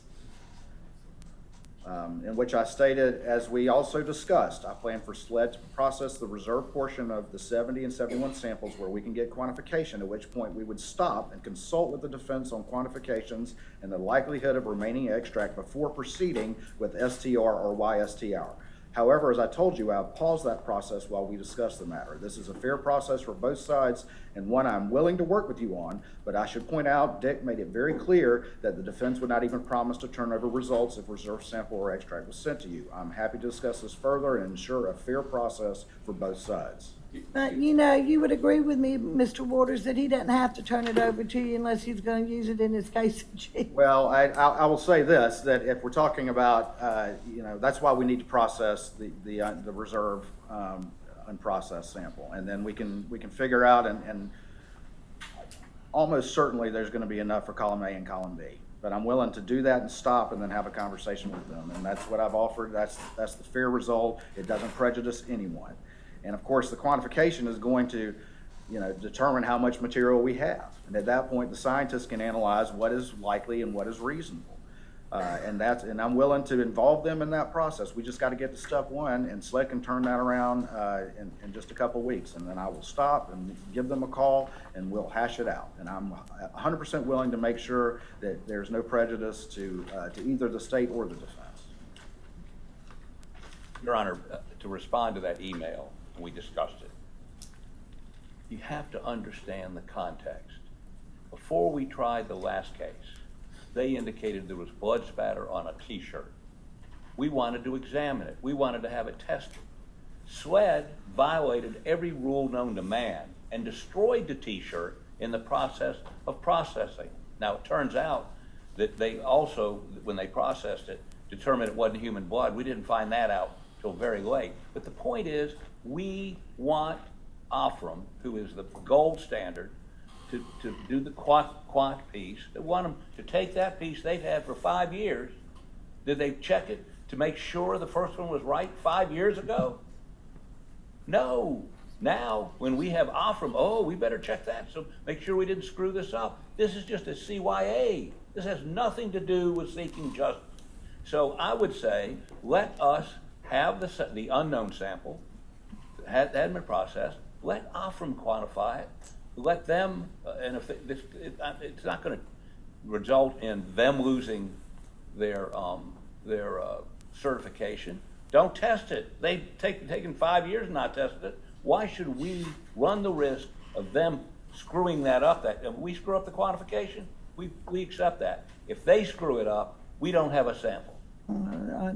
I understand. And that's why I'm so passionate about it, because we went out there to SLED, we dressed all in, Mr. Waters with us, had on lab coats and went in there and examined the thing and took pictures and then, you know, we couldn't test it. I don't have any faith they won't screw this up. But you know, whether you have faith in them or not, why don't we have an independent right to examine the untested DNA? Why don't we have that? Your Honor, Except there's some procedural issue about their certification. We have a right to a fair trial. We want to. Yeah, you have somebody from SLED here that can tell me about, if I give them this sample, you can't do an STR? we do have Lieutenant Stanley from SLED. Come up here and speak with me, but I'm gonna put you under oath. Madam Clerk. You solemnly swear or affirm that the testimony you give the court is the truth, the whole truth, and nothing but the truth, so help you God. I do. Okay. All right, well, tell me how you lose your accreditation if I give them a sample and then you take the leftovers and, yeah, you can go right there at the podium. And you can't produce an STR that could be admissible in court. Is that what you're telling me? Good morning, Your Honor. I am the quality manager for the laboratory, so my job is our accreditation and making sure that we are complying with accreditation standards. The DNA laboratory is accredited by the same entity as Othram, but in different capacities. We also follow the FBI quality assurance standards, or FBI QAS standards, that are put out by the FBI for DNA caseworking or testing laboratories, as well as DNA databasing laboratories. In order for us to accept data from, or accept a sample from another laboratory, they need to be accredited in the same services for us to continue our testing. So it's not necessarily losing accreditation, because we just wouldn't be able to accept it and perform the testing. Well, let me ask you this. What if you got a sample and it was the only sample you had that had already been processed? Just hypothetically, are you going to tell me that you're not going to do an STR on it and try to admit it into court? We may not be able to, is what I would like to tell you. We share samples with Othram, for example, or third-party laboratories, but we're typically giving them the extract or the remaining portion, and they're able to work with that for their samples. We are unfortunately not able to work with theirs. Why? I'm not as familiar with the SNP testing, so that might, my understanding of that is it has to do with the standards that are followed for the accredited laboratories. Okay. All right, thank you. Mr. Griffin, let me ask you this.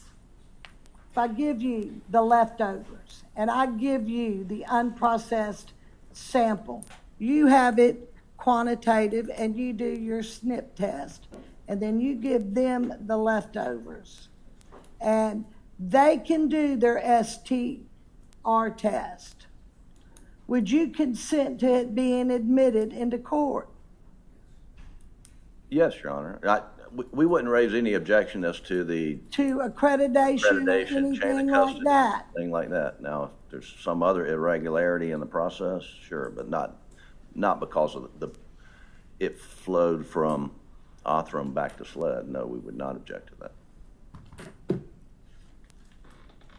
Okay. Anything else from the state? Your Honor, just as to that last hypothetical that Your Honor stated, I think that the same thing would have to happen, that after processing, you have to stop, because only then are you going to know whether there will be leftovers.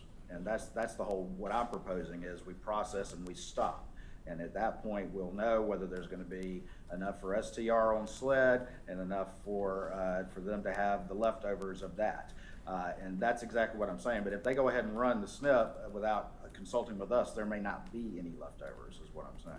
Well, let's talk about that, because why even get it processed, if we're gonna stop, then what's gonna happen? So we'll know at the quantification point, we'll have an idea at that point that if we proceed with STR testing, whether there will be, like there was in the other examples, 47 or however many microliters of extract remaining for then to be provided to Othram, which again, the original leftovers were willing to provide. But the processing in the quant is where we kind of know what we have and what, if we do further with it, do actual testing with it, what is the consumption possibility at that point. And so that's why I'm proposing that we process it, we'll know what we have, and then we can actually have a discussion of who can do what with what. And that's what I'm proposing to do, and have SLED do that. We can turn around in a couple Well, weeks. this is their motion to do their SNP test. Sure. And that's what I intend to rule on today. Not get halfway through it and come back and hash this all over again. I absolutely, Your Honor, but once we get that quant, then we will, and their expert will know exactly, first of all, is SNP viable, and secondly, the amount of consumption that will be necessary for that. And so that's why we're not kind of like stopping, we're just, I don't know. What is your position if the SNP test destroys the whole sample, there's nothing left? So, Your Honor, what we want to do, we want it all to go to Othram. The unprocessed, they will process it, they'll do a quantitative analysis, and we'll share that quantitative analysis with SLED. And then we'll know whether there's enough to do both. If there's not enough to do both, they'll know that, we'll know that. But, and we want to do the SNP testing with that. We may have to be back here and having the same back and forth. But what we don't want is SLED to keep it, SLED to do a quantitative analysis, and then say there's not enough for you to use. I mean, that's what we don't want. That's my whole offer, is I wouldn't proceed without having that discussion and with them. So that's the whole point of what I've made, is that we'll know what we have at that point. I'm not going to do anything to prejudice anybody, but we got to process it to know exactly what we have and what we can do with it. And we want to process it. I understand.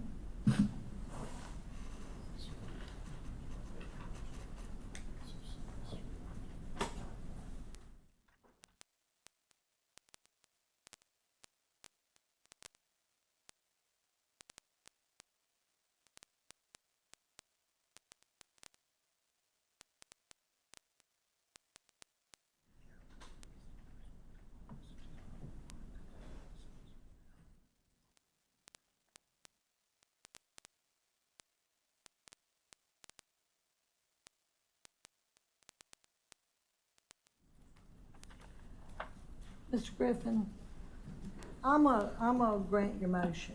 I'm gonna let you, take it. The leftovers, the new, y'all make sure you make a chain of custody. I'm gonna let you, have the analysis done, quantitative, then I want you to report back to the court and tell me if there's leftovers before you do your SNP test. I want to know beforehand, and then, because I've got to get this started.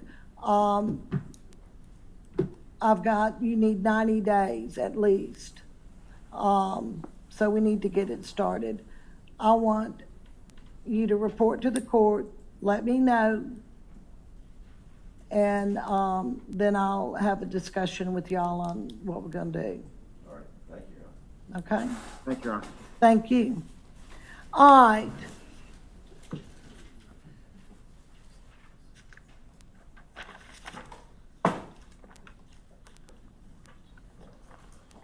Just gonna hold up and let me know.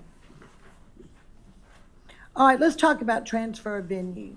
Who's, Your Honor, before you do that, you have a 5-minute recess. I'm sorry, I have a bad habit of keeping right on going. Absolutely we can. Court's gonna be at recess for, let's say, 15 minutes, so I can give everybody else out there a break too. All restrooms are located on each floor in the same place, over to the right. Okay, thank you. Thank you, Your Honor.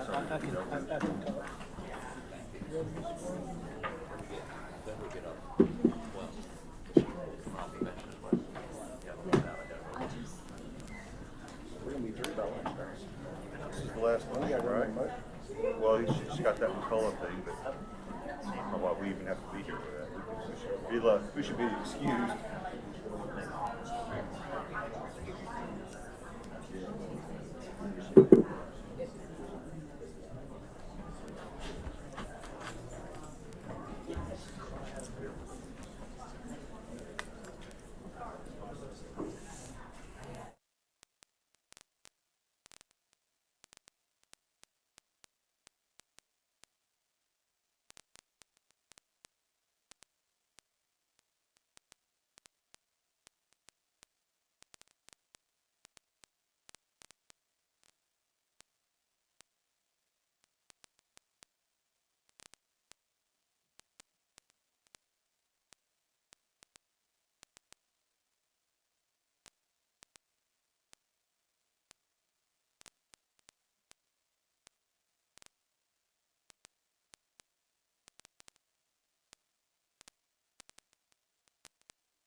please be seated.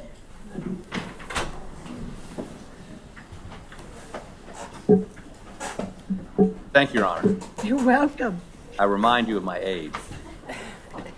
And how old is that now, Mr. Harbillion? Really? On the record?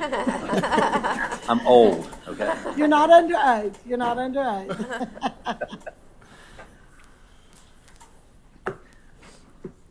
All right, do I have everybody? Okay. Mr. Waters, you got everybody at your table? Yes, ma'am, I do. All right, then let's proceed with the defense's motion to transfer venue, please. Your Honor, let me, at the outset, we've attempted to try to negotiate something with Mr. Waters, which has not been successful. But the only person in this courtroom that has a constitutional Sixth Amendment right to a fair trial is sitting right there.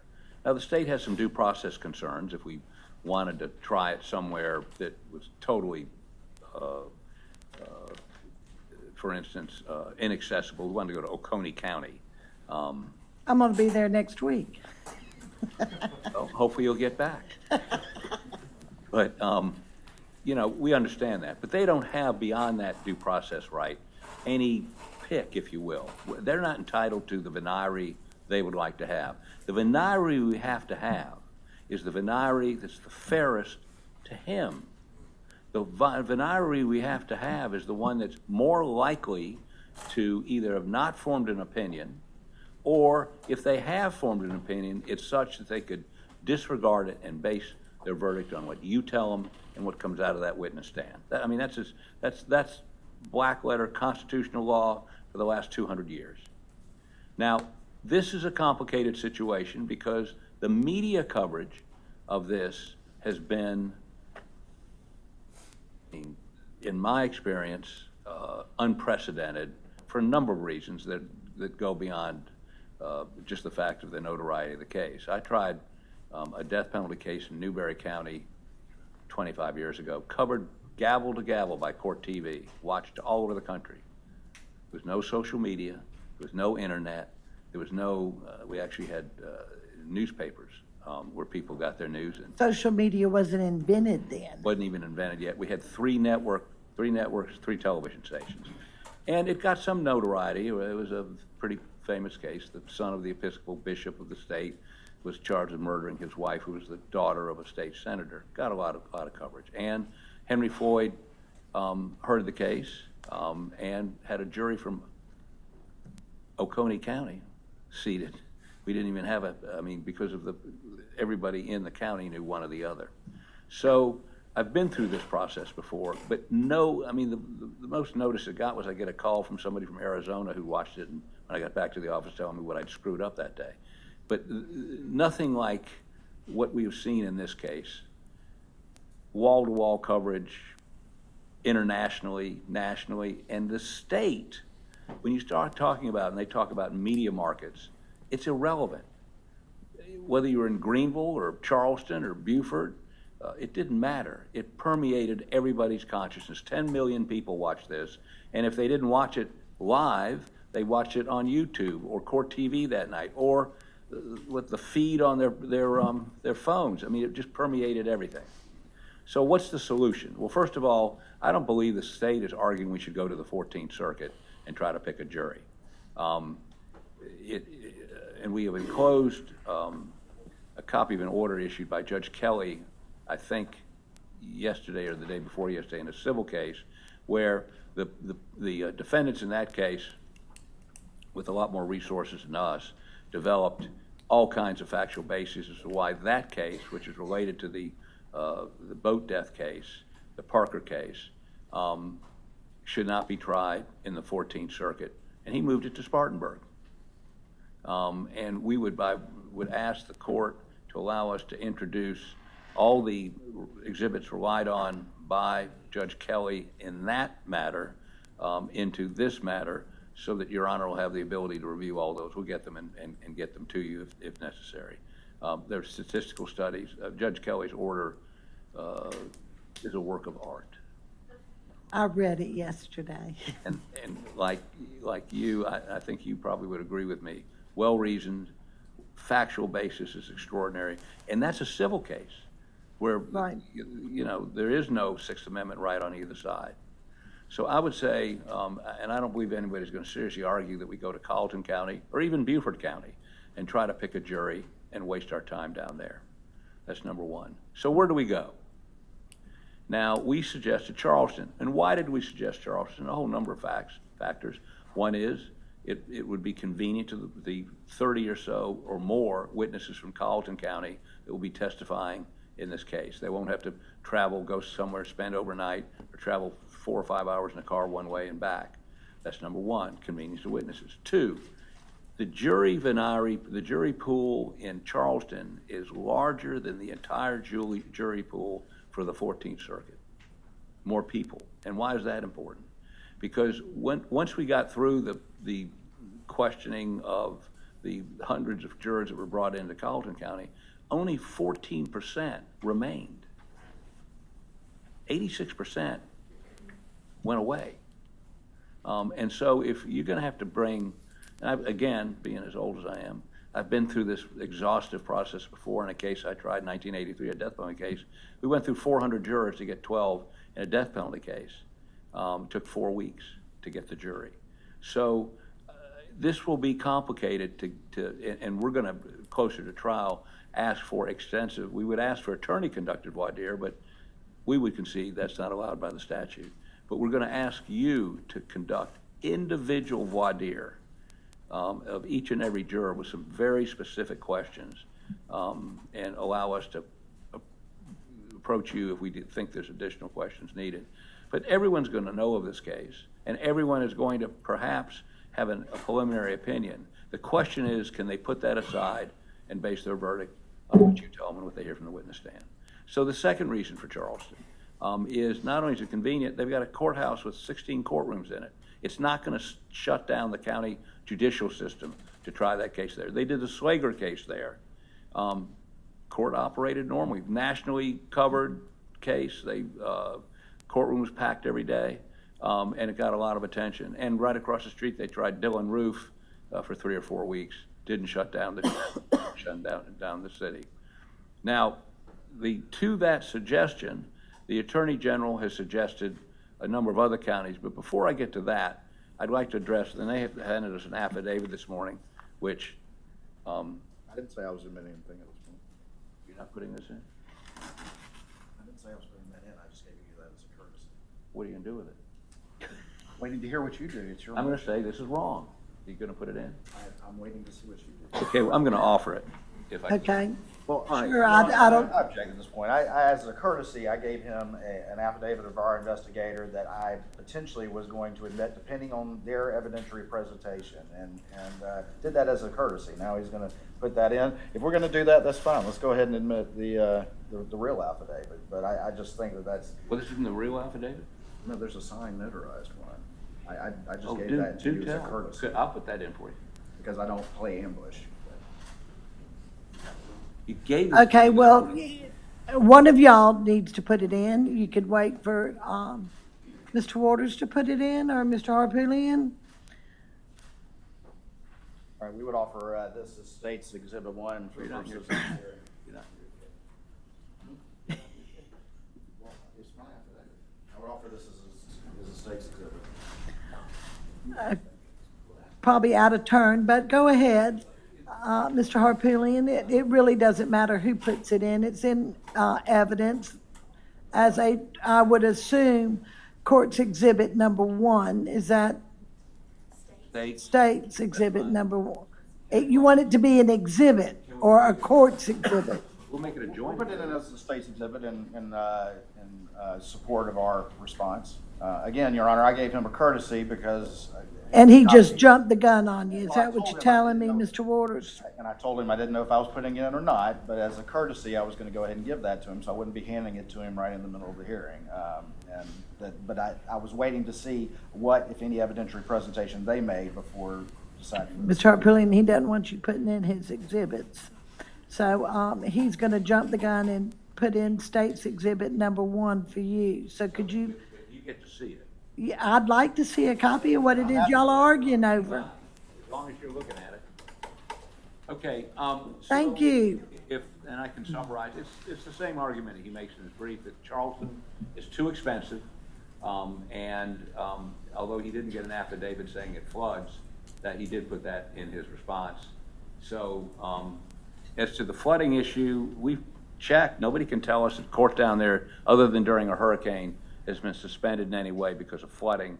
And of course, I'm sure the state will take judicial note, or you should take judicial notice, that galoshes, or wellies, if you will, can be placed on your feet to get you through any sort of sodden street in Charleston to get to the courthouse.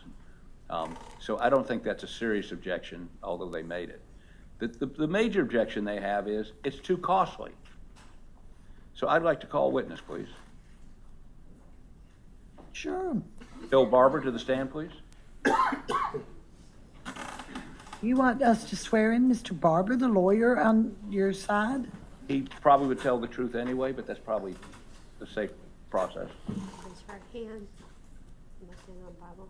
Do you solemnly swear or affirm that the testimony you give the court is the truth, the whole truth, and nothing but the truth, so help you God? I do. And Your Honor, as he takes a stand, their allegations are so ludicrous, I have to respond with my own ludicrosity, if you will. Okay, go, continue on, Mr. Harpelian. Mr. Barber, where do you live? I live in Mount Pleasant, South Carolina. And where do you work? Where's your office? We have an office in our I principally work in an office in downtown Charleston within walking distance of the Charleston Courthouse. near Church and Broad. It is on State Street near Broad Street. Okay. And do you drive to work every day? I do. And how long does it take you to get from Mount Pleasant to basically 2 blocks, 3 blocks from the courthouse? It takes 15 minutes. Okay, and that's rush hour? Yes. Okay, now, also, before you get on the bridge to come over the Cooper River Bridge, are there any accommodations that someone that was in a trial in Charleston could stay in? Yes. And just give us a sample of what those facilities would be. There are, I believe, at least 9 budget hotels clustered at the base of the Ravenel Bridge on the both north and south of 17. And you can get a room there at a reasonable price? Yes, there's a Comfort Inn, a Holiday Inn, a Hampton Inn, there's an Indigo Inn. There are various, economy, extended stay suite. There's 9 of them total. There's everything you could imagine. And there are more in the vicinity, correct? Yes, and I pass those every day going to the office. Now, when we tried this case in Colleton County, do you know where the state folks stayed? They rented a big chunk of a Hampton Inn, did they not? They stayed at a Hampton Inn. I believe it was at the Interstate 95 interchange. Okay. And do you know how, and have you Googled how long it takes to travel from that Hampton Inn to the Colleton County Courthouse? I have not. I know that it took at least, I've driven it before. The Cracker Barrel was there when we went to there. It was a good, it was a comparable 15-minute Forgot drive. the Cracker Barrel was there. Yeah, it's about 15 minutes, right? Yes. About the same time it would take you to drive from one of those Mount Pleasant hotels, budget hotels, to the courthouse.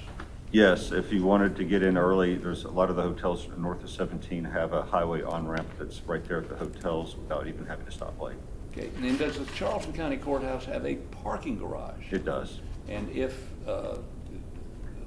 we went to the Charleston County Courthouse, do you believe that we could get some spaces set aside for the prosecution and the defense and perhaps even witnesses to park? All I can say is it would be incredible to me if attorneys for the state of South Carolina could not obtain parking spaces at a South Carolina, judicial facility. And does the state, there's a solicitor's office in the courthouse, is there not? It's either in the courthouse or adjacent. There's actually a collection of buildings, so there's 16 courtrooms, in the actual judicial center, but that doesn't include, I believe, magistrates' courts have a whole separate building adjacent to it. And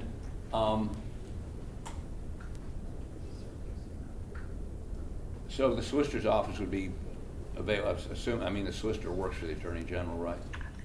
Your Honor, I object, and that's also legally incorrect. I would answer no, that the solicitor does. Well, wait a minute, he just objected. Be glad to hear from you. Well, Your Honor, the only point I'm making is that solicitors certainly make space for a prosecutor from the AG's office to prosecute. When they're down there doing statewide grand jury cases, I'm sure they cooperate with the solicitor's office. They're all in the same game. They all both are constitutional. Well, I don't know that you know that to be true. Well, that's been my experience. I was Your 12 experience, years okay? as a prosecutor. If you want to talk about your experience, that's fine. I just don't want any testimony saying that's true if y'all don't know it to be true. All right. Go ahead. So, based on your driving in every day and based on those hotels, do you believe it's a 15-minute drive from those hotels to the courthouse? Correct? Yes, I pass the hotels every day. And now, this affidavit, you read this affidavit? I have glanced at it. And in the affidavit, their investigator says that there are no inexpensive hotels within walking distance of the courthouse, correct?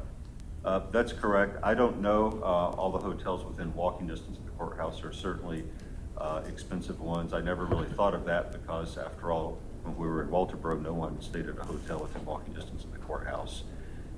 There are no If we hotels. had a trial in, say, Richland County, I would imagine that the Columbia area prosecutors would stay at home and not rent a downtown hotel. So when I looked at hotels, I immediately thought of the 9 affordable extended stay hotels I pass going into work every day to the courthouse. Which are within 15 minutes of the courthouse. Yes, and I have Googled the price of those. I did that the day before yesterday, and different ones and different prices. The prices are not elevated because of the Masters tournament, because the Masters tournament, no one stays in a Hampton Inn below a bridge in Mount Pleasant to go a 6-hour round trip to Augusta.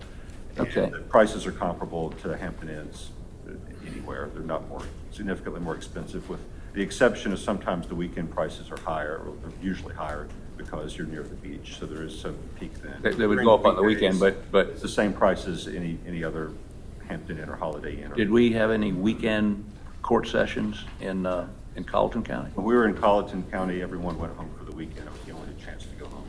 So if there is an increase in price on the weekends, that would not affect the price they would pay during the week, anybody would pay during the week, including us. We may stay, actually, in one of those budget hotels. We're on a budget. Yes. Yeah, presumably it would, the weekday prices would be what would be relevant. Okay. I believe that's all I have for Mr. Barber. I'd like to continue with my argument. You want him to be able to cross? Well, he might want to cross-examine him right quick. Fine with me. Because of the affidavit thing, I'm sort of confused as to who's going what, when. Would you like for him to cross-examine him now, and then you can continue? Yes, please. All right, go ahead while I have him on the stand so I can let him down. Go ahead, Mr. Waters. Thank you, Your Honor. May it please the court. Good afternoon or morning or whatever it is, Mr. Barber. How you doing today? Good, sir. It's just in the afternoon. Yep. When was the last time you stayed in a hotel in Charleston? It's been a while. I will say that I had my best friend visit 2 weeks ago, and I put him up at the Hampton Inn that I'm speaking about, and I paid for it. Okay. And you mentioned that there's a parking garage there in Charleston near the courthouse. Do you park there frequently? It's been a while since I've parked there. It's been a while since you parked there, so you don't have. I have parked there in the past, so I've seen it with my eyes, but I haven't parked there recently. No. Right, and so it is true then that parking garage is filled to the max very early in the morning, and it can be very hard to get a spot there. Is that correct? I don't know. I will say this: I have parked there on occasion, not for just because it's a parking place, and it's been about 3 years since I've done this, but just as a place to park. And I remember one time I had to go to the clerk's office for doing some personal affairs. The probate offices are in there, and it is mostly full, but that's because it's mostly reserved spaces. Mm-hmm. That's right. It's mostly reserved spaces For people who work, for the state of South Carolina. And when you testified earlier, you haven't actually talked to anybody at the court administration or at the clerk as to how, or that, who manages that parking garage as to how many spaces could be, if any spaces would be reserved for anyone, is that correct? I have not spoken You haven't to spoken the to- clerk okay. about the parking. All right, you would agree that Charleston, on a larger scale, probably has the most big city traffic of anywhere in the state? I would not agree with that. All right, where do you Personal think experience. has more traffic? If you've ever driven through York County, you know, the Charlotte traffic going into York County, I would probably nominate that as the worst in the state. Okay, so second then? The traffic here in Columbia, especially around the what's called Malfunction Junction, but also coming in, when I do come into Columbia, sometimes I'm staying a little north and come in down Bull Street. That is a nightmare every day. Okay, so you're saying the traffic in Columbia is worse than the traffic during rush hour in the Charleston metropolitan area? I'm saying that it's worse than the traffic coming from the Ravenel Bridge side of Mount Pleasant into Charleston. Would you at least Yeah, agree it's a I want lot? to, if I can finish, you had a very broad question about the Charleston metro area. It's certainly true that if you're coming in from Somerville, right, down I-26 in the morning, that is extremely difficult. But I don't think that no one's going to be doing that. And I don't have experience with that. I've seen it. But coming from those hotels in Mount Pleasant every day to Charleston, it's a consistent 15 minutes. Okay. Well, it was a simple question. Would you wouldn't say it's the worst, but you would agree that the traffic in Charleston during rush hour is a lot. Would you agree with that? I would agree that it is typical of a city of its size.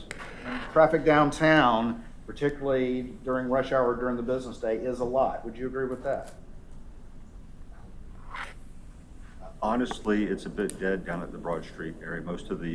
If you go up to King Street in that area, yes, but down where the courthouse is, no, it's really not. Would you agree that parking is difficult in downtown Charleston? I would agree that parking is difficult in downtown Charleston if you're not permitted to park in the, I think, 9-story parking deck that the courthouse has. And you would agree that when you talk about spaces being reserved for maybe a prosecution team, that doesn't include witnesses and law enforcement and all of that, that would be necessary for the state to do what it did in the first trial, and that is to not let court break down once for 6 weeks. In fact, the only time court did break down was after 2 witnesses in the defense case. Is that correct? Sorry, you were speaking fast. I didn't quite catch the You question. would agree that if there are parking spaces being reserved for a large prosecution team, that doesn't include spaces that would be needed for witnesses and for law enforcement and that sort of thing, that would be necessary because the state has the burden of proof to prevent court from breaking down in a large complex trial.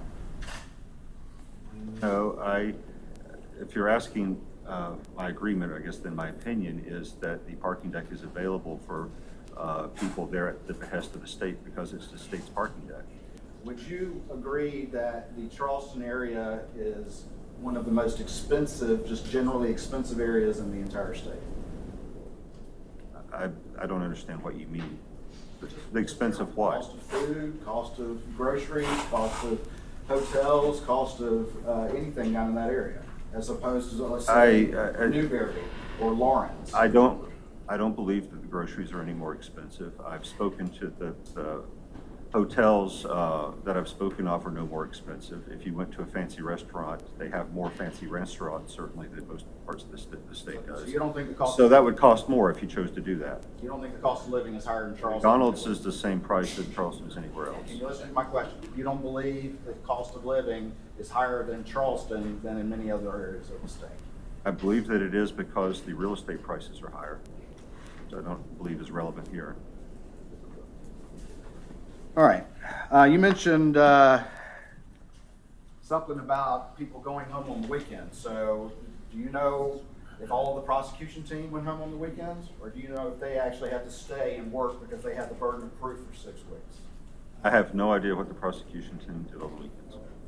All right, because you would agree that a complex trial is pretty much a 7-day-a-week job. Would you agree with that? Oh, absolutely.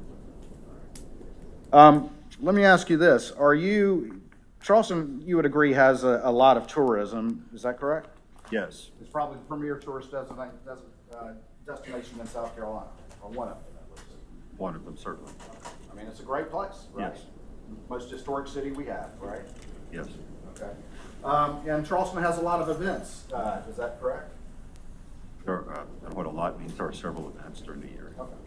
All right, and would you agree that the spring season is the busiest tourist time for downtown Charleston? Did you research that? I would, the spring, the winter is less. Beyond that, there are tourists pretty consistently through the year. Did you look at the fact that the weekend prior to the trial being scheduled, that there's the 50th anniversary of the Cooper Bridge run? No, I did not look at outside the Would you trial. agree that that brings a lot of traffic and a lot of people to the Charleston area? It brings people to the Charleston area who run the bridge. The bridge is closed for a few hours on the weekend. I don't know about traffic, but it brings people in, certainly. Did you also look at the fact that that very weekend as well, there's also the Credit One tennis tournament in the area as well? No, that's not anywhere near the area we're Do talking you know how about. that affects the traffic in downtown Charleston? Or in the Charleston area?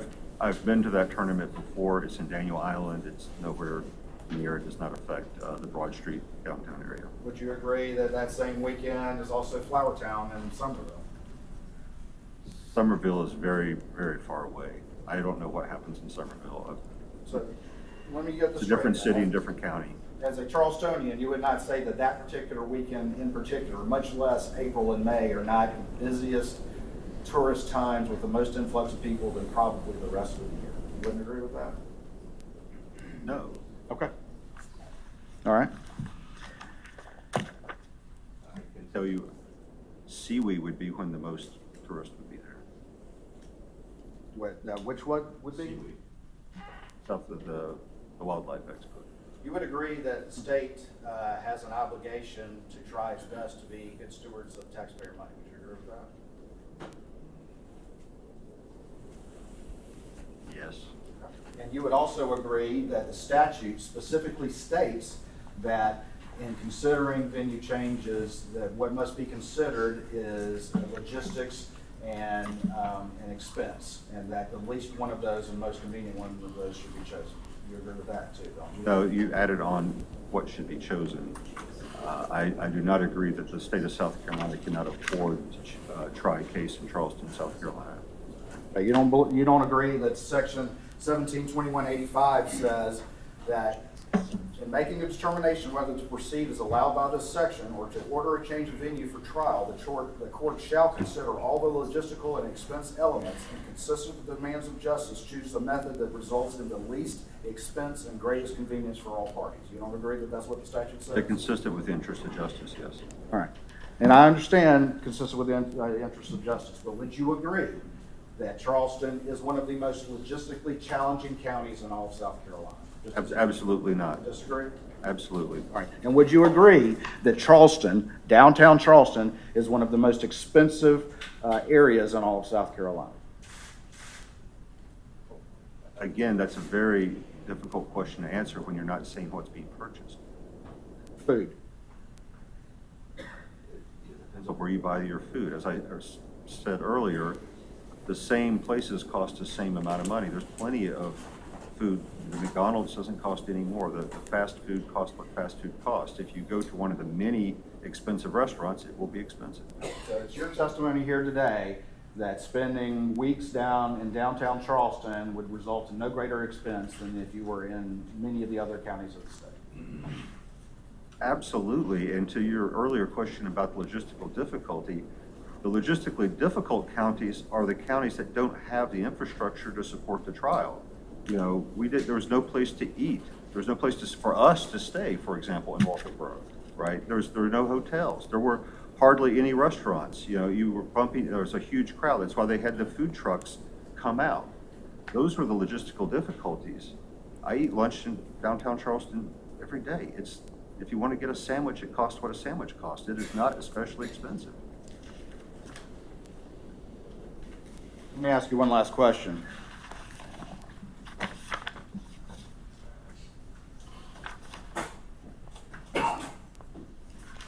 Would you agree that The United States District Court for the District of South Carolina recognizes the high cost of Charleston lodging in its reimbursement schedule and has a price of $380 per night, by far the greatest in Charleston from March through May. Would you agree with that?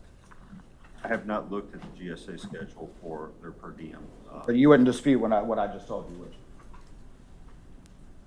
you? Would you dispute? No, I'm not going to offer an opinion on what I would or wouldn't dispute. I haven't even seen it. So you don't know, being a lawyer in downtown Charleston, that they reimburse by far the most during March through May in Charleston than anywhere. What I know, based on being a downtown lawyer, is what it costs me to go get a sandwich. I know how long it takes to get to the office. I know how long it takes when I pass the hotels. I know what those hotels cost because I just put somebody up in one of them. That's what I know from personal experience. All right. Nothing further, Your Honor. Just a couple questions. Briefly, Mr. Harpootlian. Yes, ma'am. Mr. Barber, you heard the Attorney General ask you specifically compared to Newberry and Lawrence, right? Right, Newberry. Newberry and Lawrence.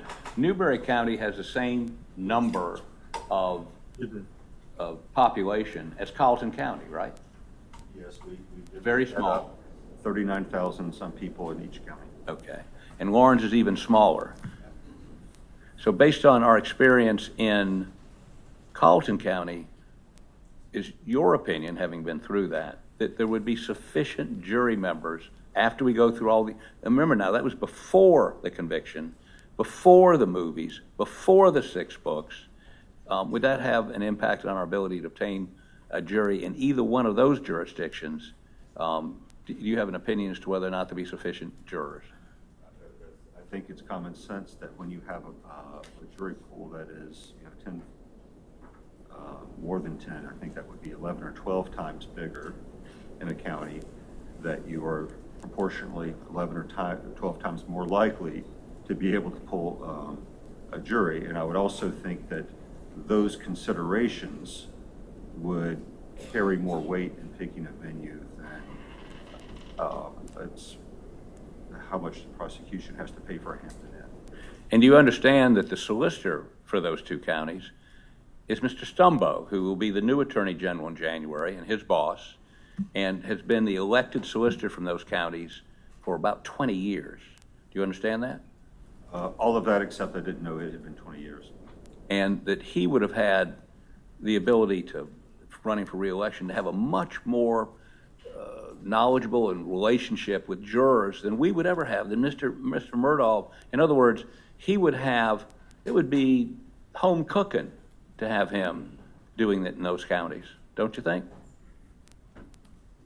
I honestly don't know what happens. I've never driven through Lawrence, but I would assume that the local prosecutor, who's been there for 20 years, has tremendous knowledge of the local population. Okay. Thank you. I have no further questions.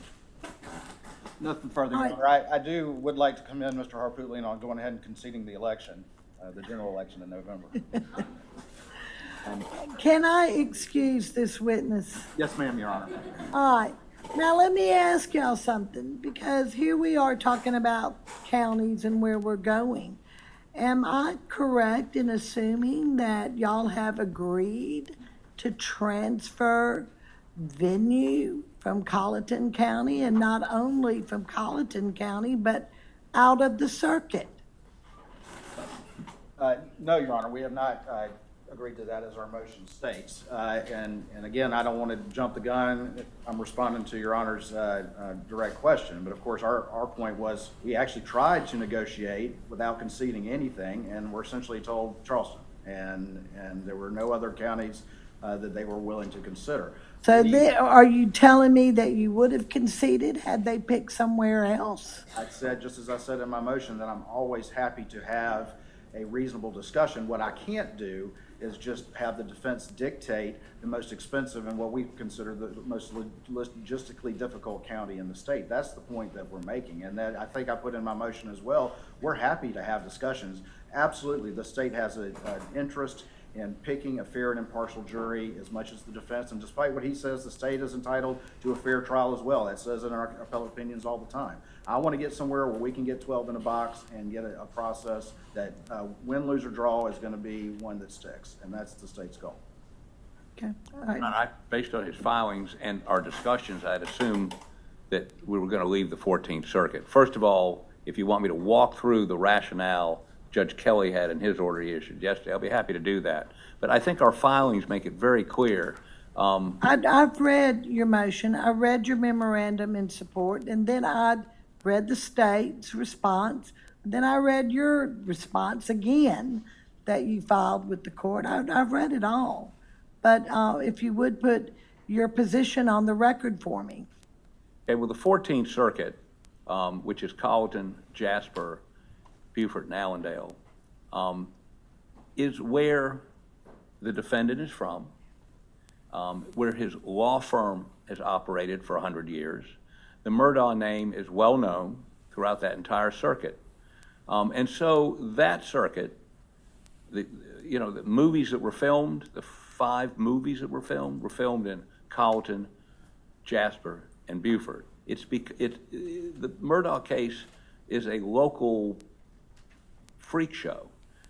You have people being interviewed on the street in all those counties, commenting on whether they thought he was guilty or not, or whether this happened or that happened. I mean, it was so outrageous that Buster Murdaugh is suing Netflix for accusing him of murder. That's a civil case that's going on in Hampton County. So there's no, I mean, do we have the money to have some sort of poll or do what they did in the Parker case? No. And that's why I want to rely on what they found in terms of their ability, Parker's ability, to get a fair trial in this community that's permeated with this pretrial publicity, the movies, the books, 6 books on this, and many written, a couple of them written by folks down there other than the clerk. So, And I also read in your motion, Mr. Harpooling, that there were fewer than, correct me if I'm wrong, fewer than 1 in 7 prospective jurors were qualified to serve. That was during the first trial. Correct. Before the conviction, before the movies. Exactly. Before the books. And before Becky Hill. Before Becky Hill. Which is something totally different, but also very prejudicial to the defendant, would you not say? Your Honor, I concur completely. And so Colleton County is poison. I don't think he, with a straight face, the state would argue that we should go back to Colleton County. The courthouse, no offense to my friend the clerk over here, but the courthouse is the scene of the crime.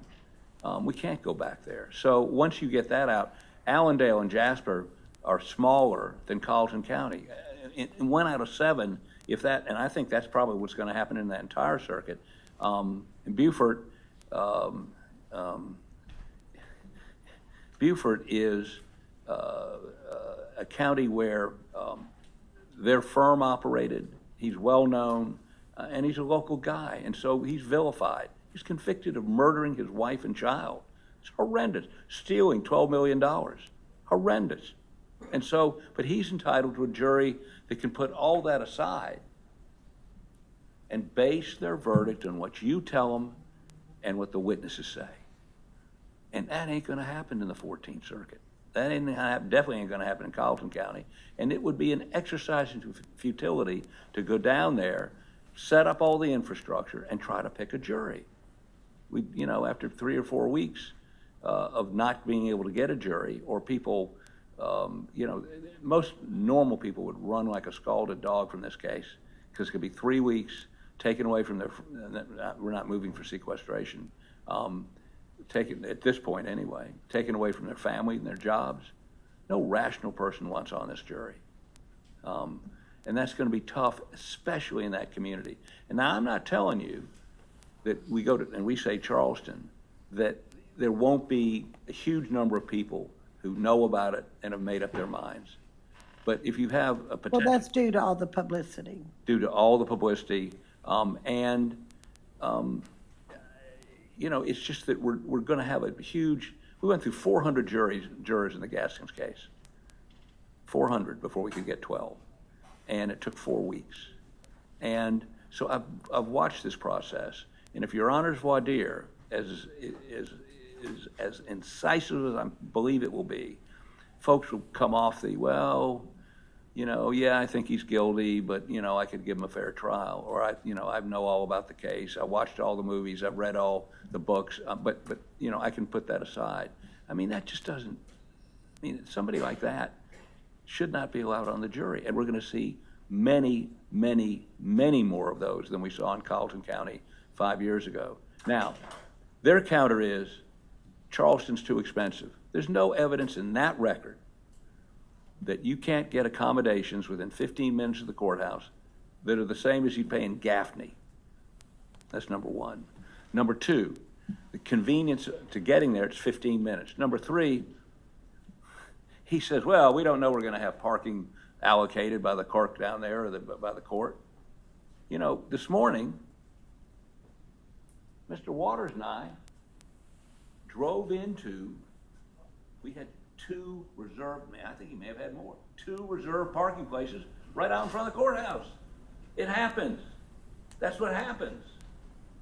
So, yes, they can accommodate the parking, the drive, cheap hotels. He's asking, and by the way, if it did cost a little bit more, let's say it did, he has a right to at least have access to jurors who haven't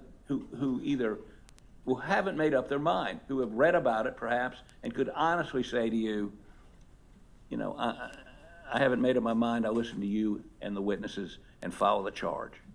And that's the acid test. Not whether you're going to have to pay $20 a night or more a night there than you would in Newberry, where the solicitor there is going to be prosecuting the case, or Lawrence. And of course, we would say to you, we need a big county, not a small county. We need a big county. So you're basically limited to Greenville, Columbia, and Charleston in terms of the jury pool. Greenville, for all the witnesses, every witness would have to spend the night. Colleton is 45 minutes, Walterboro is 45 minutes away from Charleston. Witnesses can drive over at 2:30 in the afternoon, testify, and drive home. So the cost of putting witnesses up is gone. If you have an expert witness coming in, very easy to get them into. Of course, we had the problem in Walterboro, no airport.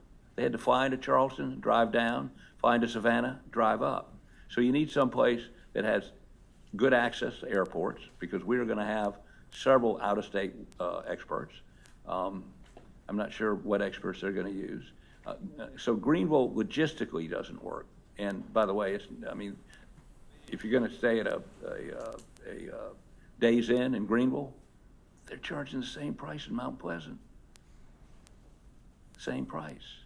And of course, if you are looking for a jury pool where you can find those 12 or 14, however many alternates you're going to have, the bigger the panel, the easier that will be. If you use that 7%, let's say it's 5%, if you summons 1,000 jurors, which you could do in Greenville or Charleston or Columbia, and 5% are qualified, that's 50. We can get a jury out of 50 people. But you go to one of these small counties, you can't get I bet you can't get 1,000 jurors to show up. It's been my experience in the rural counties are a little less willing to come in, and they don't want to be gone for 3 weeks or 2 weeks from their jobs. And it's going to be tough. Getting a jury in this case is going to be extraordinarily difficult. Why make it more difficult by limiting your choices? Why make it more difficult? Because, and again, there's no tactical advantage to us in Charleston. He's not from Charleston. I'm not from Charleston. The Charleston is going to give us a larger jury pool that's more accessible to 30 or 40 witnesses in this case from Colleton County. So when you look at the cases on this issue, they all come back, and I understand they have a right to a fair trial too. But he has a Sixth Amendment right to a fair trial. And that Sixth Amendment right means, and let me say this to you. You know what else you get with Charleston? no appeal. I'm putting on the record, if you give us Charleston, we will not appeal the venue issue, ever. Take that one off the plate. Not that You're you, requesting the change of venue. I know. Just want to make sure I've got that right. Okay, well, if you deny the motion for change of venue, we're going back to Colleton. So I don't really think, and correct me if I'm wrong, that that is a viable alternative. I think we've got to move it somewhere. And we're suggesting Charleston because we think that would be the most expeditious way to get a jury that truly has not made up their mind. Okay. Now, he's arguing cost. I heard him. He's trying to get Mr. Barber to say Charleston is expensive. And when I'm there, not on business, well, sometimes on business too, I stay at really nice hotels and eat in really nice restaurants. But we won't be for this. He's broke. He hadn't had a job in 4 years. And if he did have a job, the feds or the state would be seizing the money. So, and we have and let me say this, we have an office in Charleston within walking distance of the courthouse. So that makes it more economical for us and allows us to have the money to hire a DNA laboratory in Texas. And we're gonna have to hire other experts from outside the state. And we wanna put our money into that, not having to stay somewhere else or even paying for witnesses to have to come somewhere else. Now, our memo talks about, all kinds of things and the factors.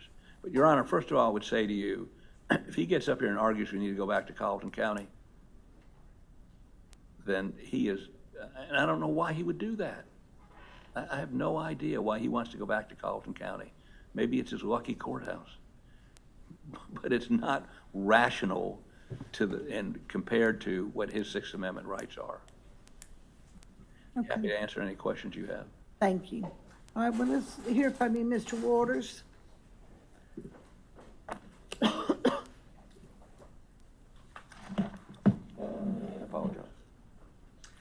Your Honor, I want to start out by saying, and the state was in a leadership position prior to the first trial in putting together logistics, doing things like asking for a gag order in order to try to do exactly what the state wants, and that is to put 12 in the box who honestly can be fair and impartial to both sides.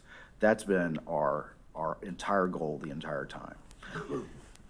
This is as I wrote in my motion, this is the world we live in, and the genie is out of the bottle. And I'm not going to sit here and not say that this case has been unique, almost nationwide, in the amount of publicity that has been generated. And so that is going to be something that's going to be overcome. But the law is very clear that the remedy for that is, of course, an effective voir dire process. And we put together a good procedure last time. It was very efficient. It worked, even though the frenzy was out there then too.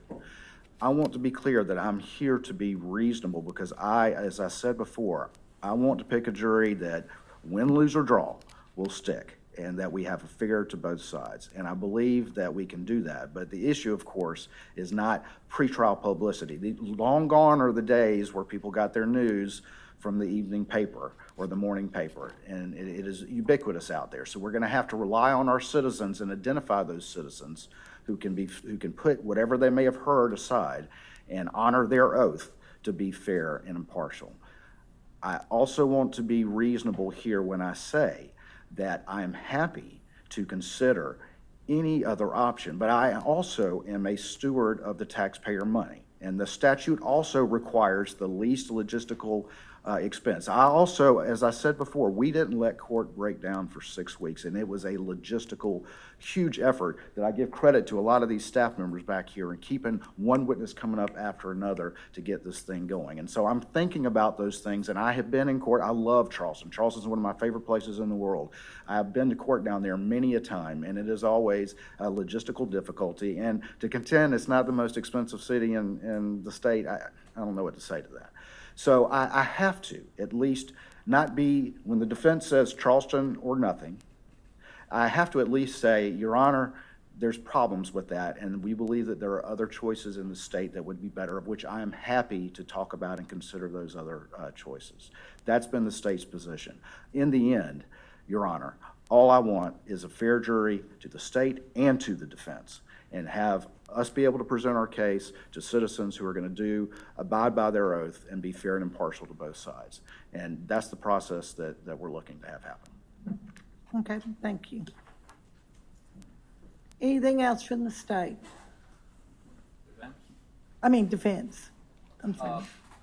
I have so much to say, but probably not. Thank you, Your Honor. Thank you, Mr. Harpootlian. All right. I understand. It sounds to me like y'all are just agreeing to disagree. Y'all just want, each one of y'all want a different place to hold it.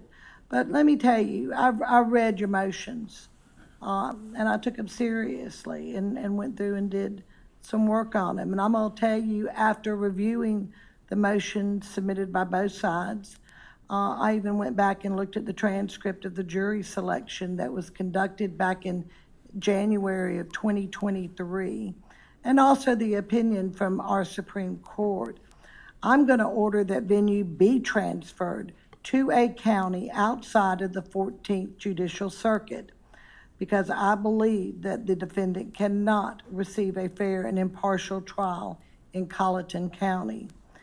I'm making this ruling in pursuant to the South Carolina Code 172180, and it's supported by case law. That would be State v. Law, where the circuit court retains the power to transfer venue outside of the circuit where a fair and impartial trial cannot be had. So I'm transferring it not only from Colleton County, but out of Colleton County completely.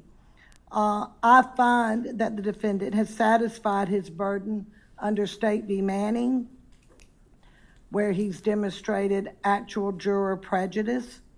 And unlike the ordinary pretrial publicity case, the evidence before this court is based on the actual results of the voir dire conducted in this case in the January 2023 trial. Fewer than 1 in 7 prospective jurors were qualified to serve, demonstrating an extraordinary degree of community exposure and prejudice. Second, under Reamer versus U.S., the interference with the jury process by an officer of this court is deemed presumptively prejudicial and cannot be measured by any voir dire. Ultimately, the decision to change venue lies within the sound discretion of the trial court, providing that a showing of actual juror prejudice is made. This ruling rests on 4 grounds. First, the exceptional rate of juror disqualification during the January 23 jury selection. Second, the community prejudice arising from the size of the county and the long-standing association between the defendant's family and the 14th Circuit. Third, the South Carolina Supreme Court's determination that the former Colleton County Clerk of Court improperly influenced the jury, depriving the defendant of his constitutional right to an impartial jury. And fourth, the form of publicity surrounding this case. There's case law that says I can't transfer something just for publicity. That can be cured. But with the 4 grounds that I've just stated, I am transferring it. Further, this ruling is supported by the court's recent order in Beach v. Parker that I just read yesterday, that Judge Kelly, I was interested in his order. I did go read it. There, the court found that the moving party made an affirmative showing that a fair and impartial trial could not be had in Hampton County due to the extraordinary pretrial publicity and the surrounding litigation. The court concluded, other than publicity, the settlement of the wrongful death action, the criminal prosecution of Mr. Murdaugh, the defendant in this case, including his reversal by the clerk of court. The same publicity and public attention that justified transfer in Beach is present here and further supports this court's determination of a change of venue is necessary to protect the defendant's constitutional rights. Further, I'm going to find that under Section 172185 is not an adequate alternative. That procedure would require Colleton County to bear the substantial cost of transporting, housing, feeding, and securing an out-of-county jury throughout a multi-week trial. More importantly, it would not remedy the prejudice identified by this court or eliminate the concerns arising from retrying this case in the same community where the constitutional violation occurred. I find that there's no lesser remedy that will adequately protect the defendant's constitutional right to a fair and impartial jury. The court rules venue is transferred outside of the 14th Circuit. I'm going to reserve my ruling to the specific county in which this matter will be transferred. You know, let me tell y'all, it takes a village to get this case transferred. For those of you who don't know, there's a lot of other things besides walking into a courthouse and sitting down and trying to try a case. You know, we have to consider security, transportation. Is a courthouse adequate? Is there lodging? There's also docket considerations that have already been set for next year. There's a bunch of matters to consider. So what I'm going to do is I will think about it. I need to look at it. I will tell you, Mr. Waters, you are correct. Cost is a concern because Colleton County does bear the cost of the retrial in this case. Colleton County is not a rich county. It's a poor county. So that will be at the foremost of my thoughts when I transfer this case. I was in hopes that the two of y'all could agree on a destination, but since that's not happening, I will decide and I will let y'all know. I will issue an order. I will do a formal order on my transfer of venue and also will designate the county into which we are going to try this case. Okay? Any objections? None from the state, Your Honor. Perfect. Thank you, Your Honor. You're welcome. All right. Now, the last motion, Mr. McCullough, I know you've been sitting here since 10 o'clock. If you could come up and just for the record, state your position. I believe I've got, Mr. Waters, I believe I have your stance on this, but I'll get you to put it on the record and let me rule, please.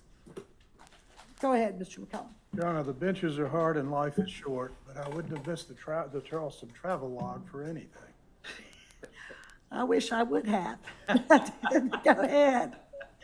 Your Honor, I don't want to detail I'm here representing Myra Crosby, a former deposed jury in the criminal trial, which you're obviously familiar with.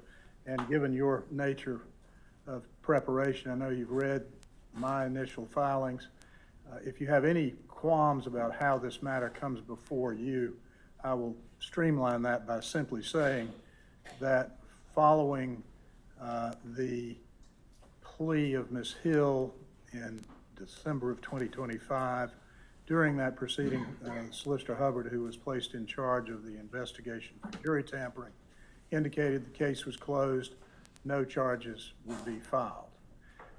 From that point, shortly, several months after that, in March and then again in May, we filed Freedom of Information requests for the jury tampering investigations, which were closed and therefore no longer susceptible to any exception under the Freedom of Information Act.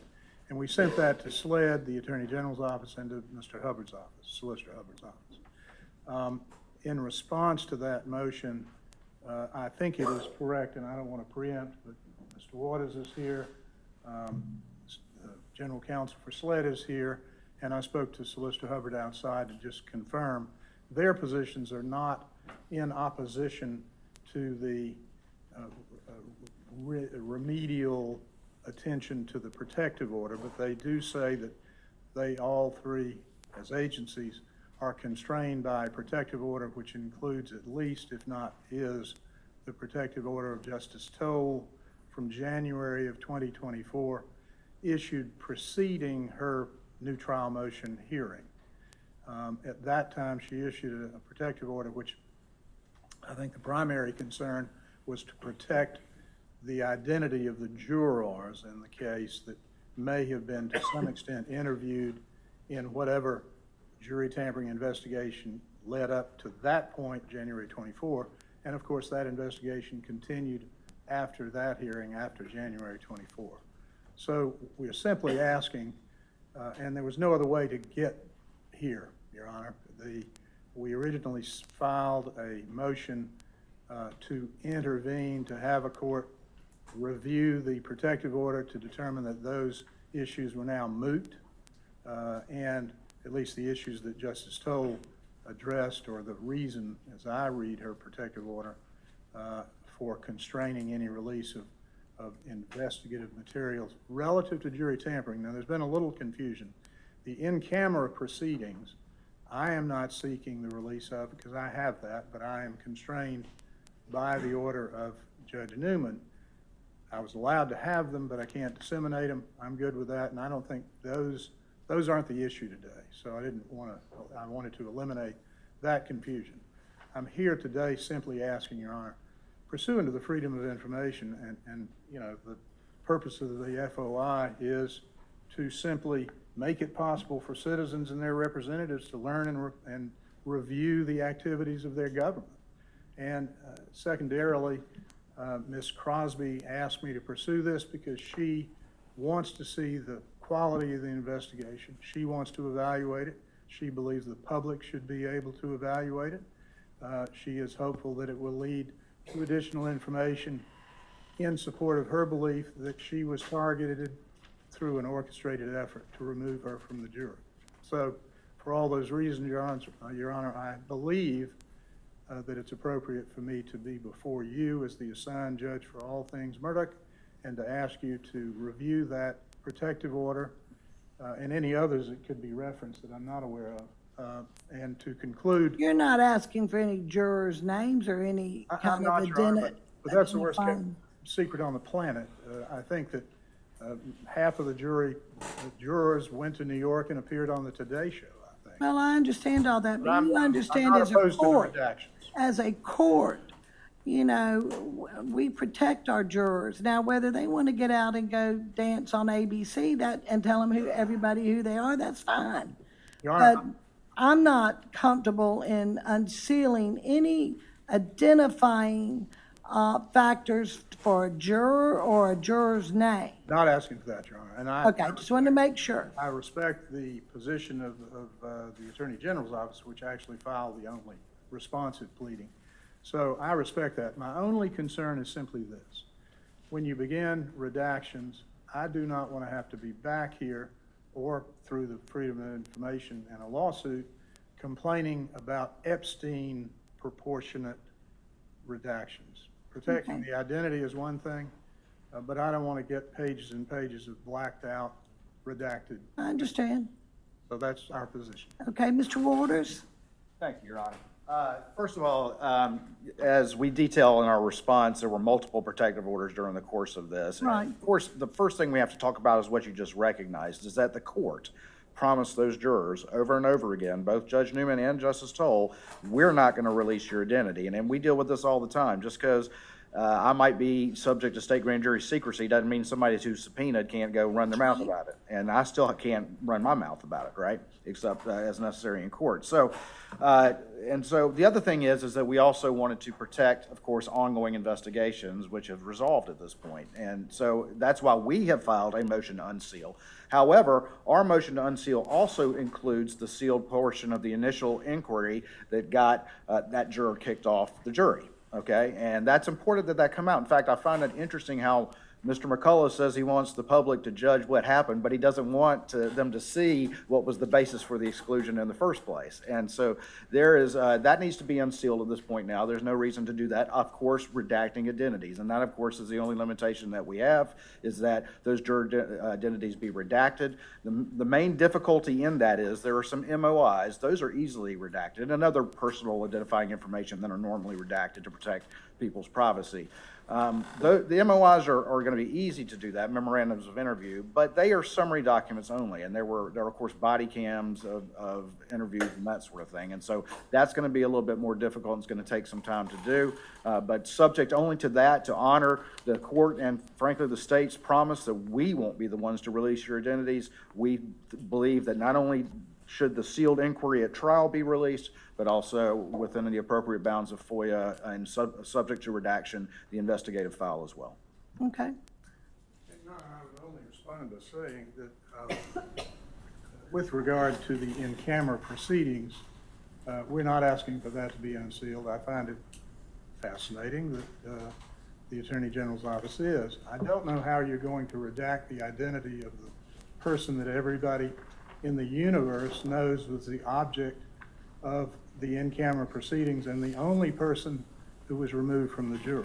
But I certainly will respect your ruling. Well, if someone else decided to run their mouth and go to the media, then that's on them and ain't on us. I would also point out, Your Honor, that Mr. McCullough on June 24th, June of 2024, requested unsealing of the in-camera proceedings and then filed on September 4th, 2024, a petition to intervene with the Supreme Court to seek it unsealed. So on multiple occasions, he has requested to have it unsealed. So, And I achieved my goal, which was to have access. Look, I like for everybody to know everything. So this is the deal. We're going to unseal it. We're going to protect the jurors' names. I want that redacted. I want any identifying information concerning a juror redacted. Unseal the rest of it. Thank you, Your Honor. that's exactly what the state wants. Thank you, Judge. Thank you. All right, now with all that done, let's talk about when we shall meet again. Already, yes. I'm telling you, I'm keeping us on schedule. We're going to get this done.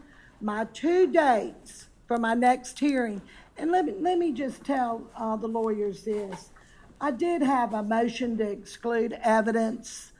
And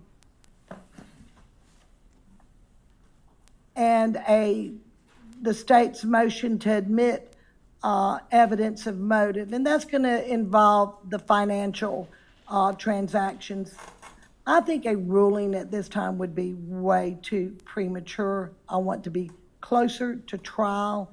I probably will not even consider those motions until the beginning of next year when we start doing pretrials.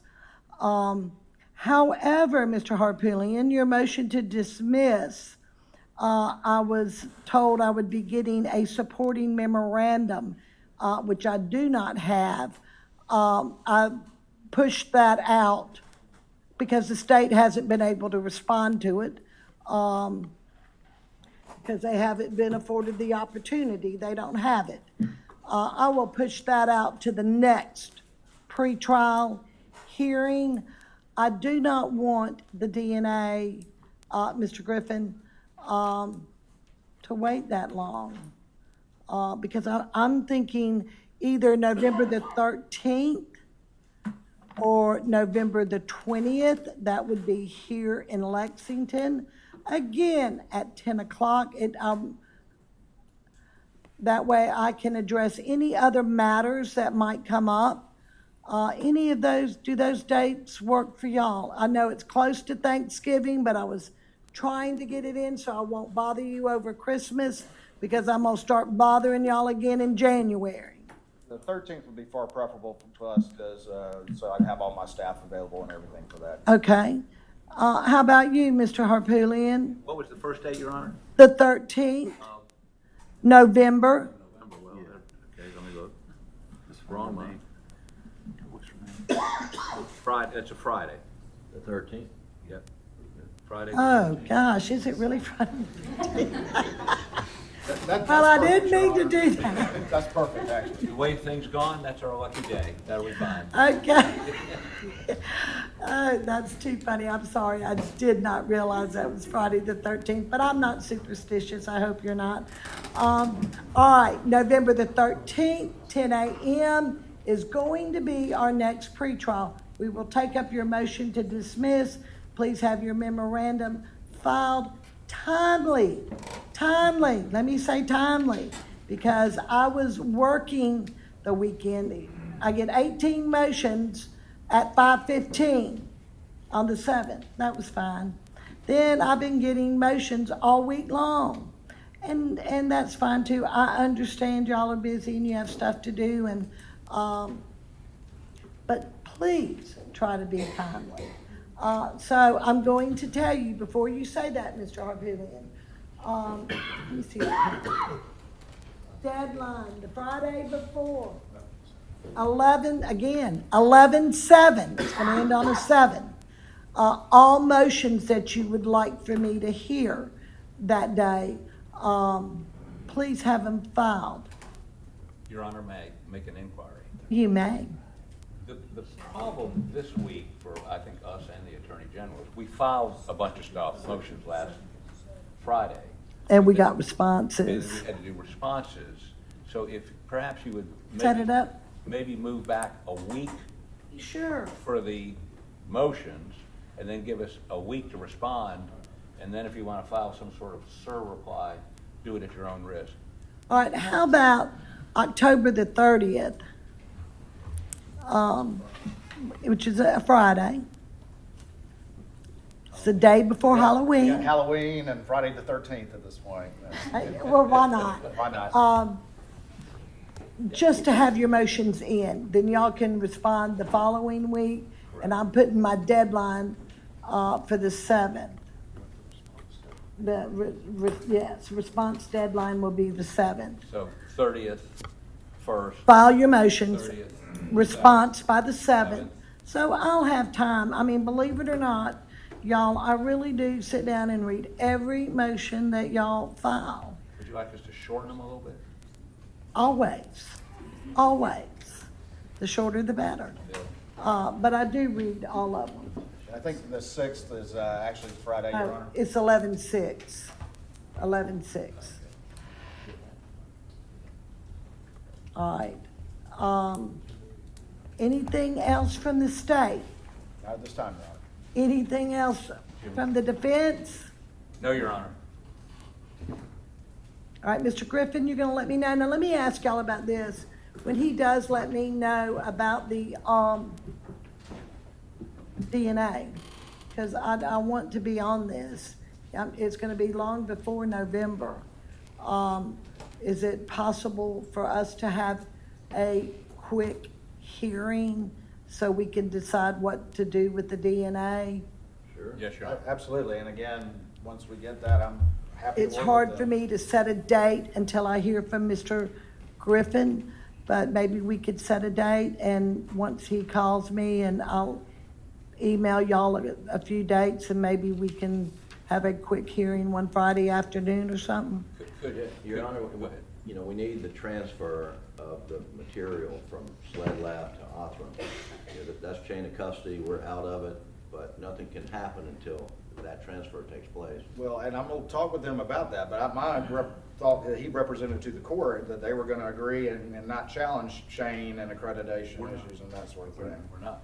And then secondly, we'll work on that, Are y'all facility. gonna let me ask, turnaround's fair play, are you gonna challenge any, chain of custody on him?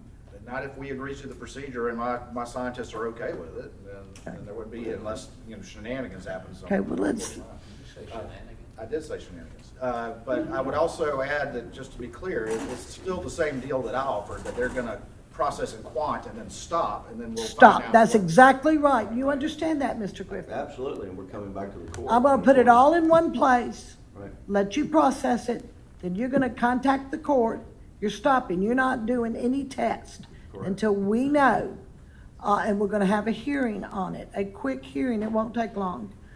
You can tell us, is there gonna be enough reserve for the state? Correct. I just want to be clear, we're talking about the unprocessed material. Unprocessed and the leftover is going.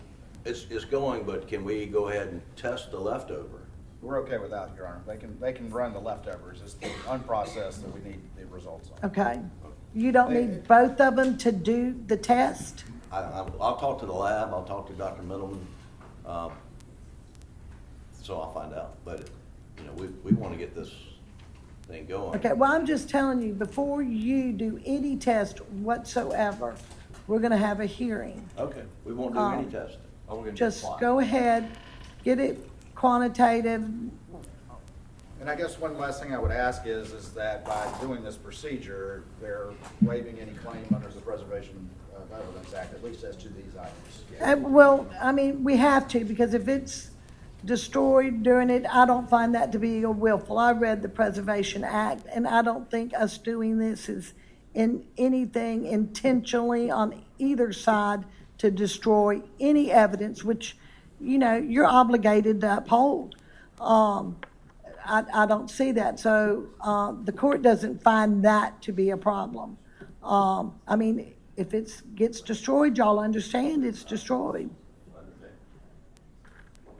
Okay, all right. Thank y'all. Thank you, Your Honor. Court's adjourned. Thank you, Your Honor.